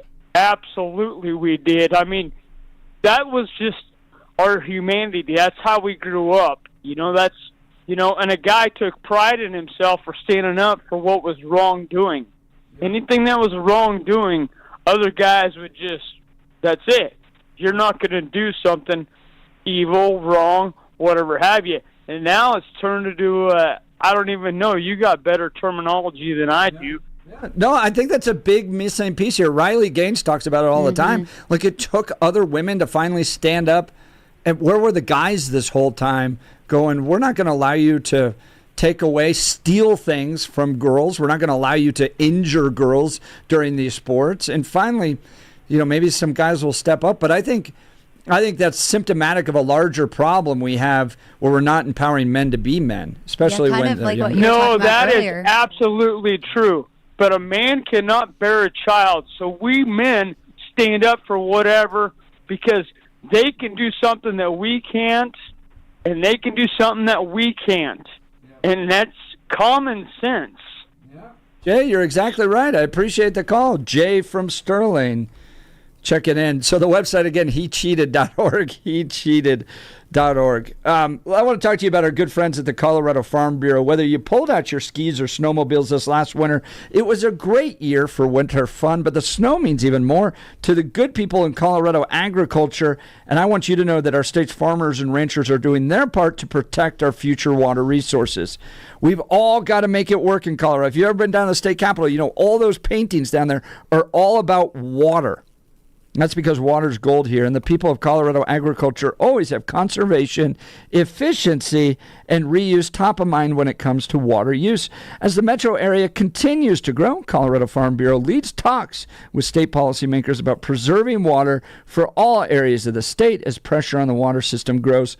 It's going to take all of us to find a solution. My friends at the Colorado Farm Bureau are leaders in water conservation and water policy. They understand how to balance water for crops and water for families, and they're doing more with less. You can do your part. I recommend you join and become a member today. Go to coloradofarmbureau.com. That's coloradofarmbureau.com to hang out with the good people there and help support the good work that they're doing. All right, we've got some more to talk about, but we're up against a break here, so we'll get to that. Tori Ganahl filling in for Bill Thorpe. Bill out celebrating his birthday today. He'll be back tomorrow along with Stephen Tubbs. He'll be joining us as well. You're listening to the Jeff and Tori Show, News Talk 710 KNUS.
Welcome back to the Jeff and Bill Show. Bill's out and Tori Ganahl is live in studio. We got another caller. Let's go to Nick in Denver. Good morning, Nick. You're on with Jeff and Tori. Good morning. Just a couple of comments. I think that people who still have a functioning brain, who have been afraid to speak out, we need to get rid of our fears and stand for what we believe in. The other side has been so successful because, as you mentioned before, they're much better at messaging and getting the message out, and we need to do the same because there are plenty of people out there who believe in common sense ideas. They're just afraid to be to stand up. Oh, Nick, you're exactly right. This is what I remind people. We're a government of the people, by the people, and for the people. So if you don't like it, well, the only thing that's going to change are the people. Exactly. You're the one that's got to step up. And I understand it's really hard in these places right now to get elected. All right, I'm not sure Republicans can field a statewide candidate to win here soon, but there's other ways. Part of being smart in politics is finding ways to be relevant, even if you can't necessarily get the office you want. So can you run for city council? Look at what Danielle Jurinsky has done with a city council seat. She has become a national leader against Venezuelan gangs from a city council seat. So, we might not be in the governor's office as Republicans, but we can sure make a difference with these smaller seats. It's just going to require people to step up. I just think that people are too many people are afraid of being criticized and put down. Forget about that. Just forge forward. Be like George Patton. Just keep moving forward. Nick, I think you described the Ganahl family very, very well. Nick, great call. Thanks so much. So speaking of that, Tori Ganahl's live in studio. Tori, Rocky Mountain Voice. Remind people again what Rocky Mountain Voice does. Rocky Mountain Voice is your go-to conservative news source. We aggregate, we write original content. We're covering all of the news stories that you don't hear out there by the traditional media. A big part of what we're doing too is this push for new media, social media, podcasts, even pushing out radio to maybe a different generation than is used to it. So go check it out. We post stories every day. We've really hit a stride on social, so check out our videos there. And if you want to write for us, if you want to be a part of the movement, we're a citizen-led journalist site. So if you have something to say, we love to post it. And without any ads, you can subscribe for free. This was all driven by the Ganahl family and the great work that you and your mother, Heidi, are doing there. And then you do a little, almost like daily updates, Instagram videos, right? Yeah, so we have the Mountain Minute podcast. So that is an actual podcast we post, YouTube, Rumble, anywhere you listen to podcasts. It's a 3-minute rundown of the daily news. And then we break that down even shorter into 90-second clips on social media. We've had tons of them go viral in the last couple of weeks with everything going on with HB 1312. People are waking up and people are mad about it. Drop Channel 9. Don't even turn it on. Don't even follow those guys on social media. Ignore it. We all know it's progressive drivel that they're doing over there. And you're not going to get quality news, unfortunately, with it. And I've talked to people in leadership in the state that are like, we don't even talk to Channel anymore. It's not even worth it. You need quality news sources. Rocky Mountain Voice is a great place for that. Go to RockyMountainVoice.com. That's RockyMountainVoice.com. Was this your first time co-hosting a show, Tori? My first time on the radio. You did great. Thank you. Didn't she, though? You were smooth as can be.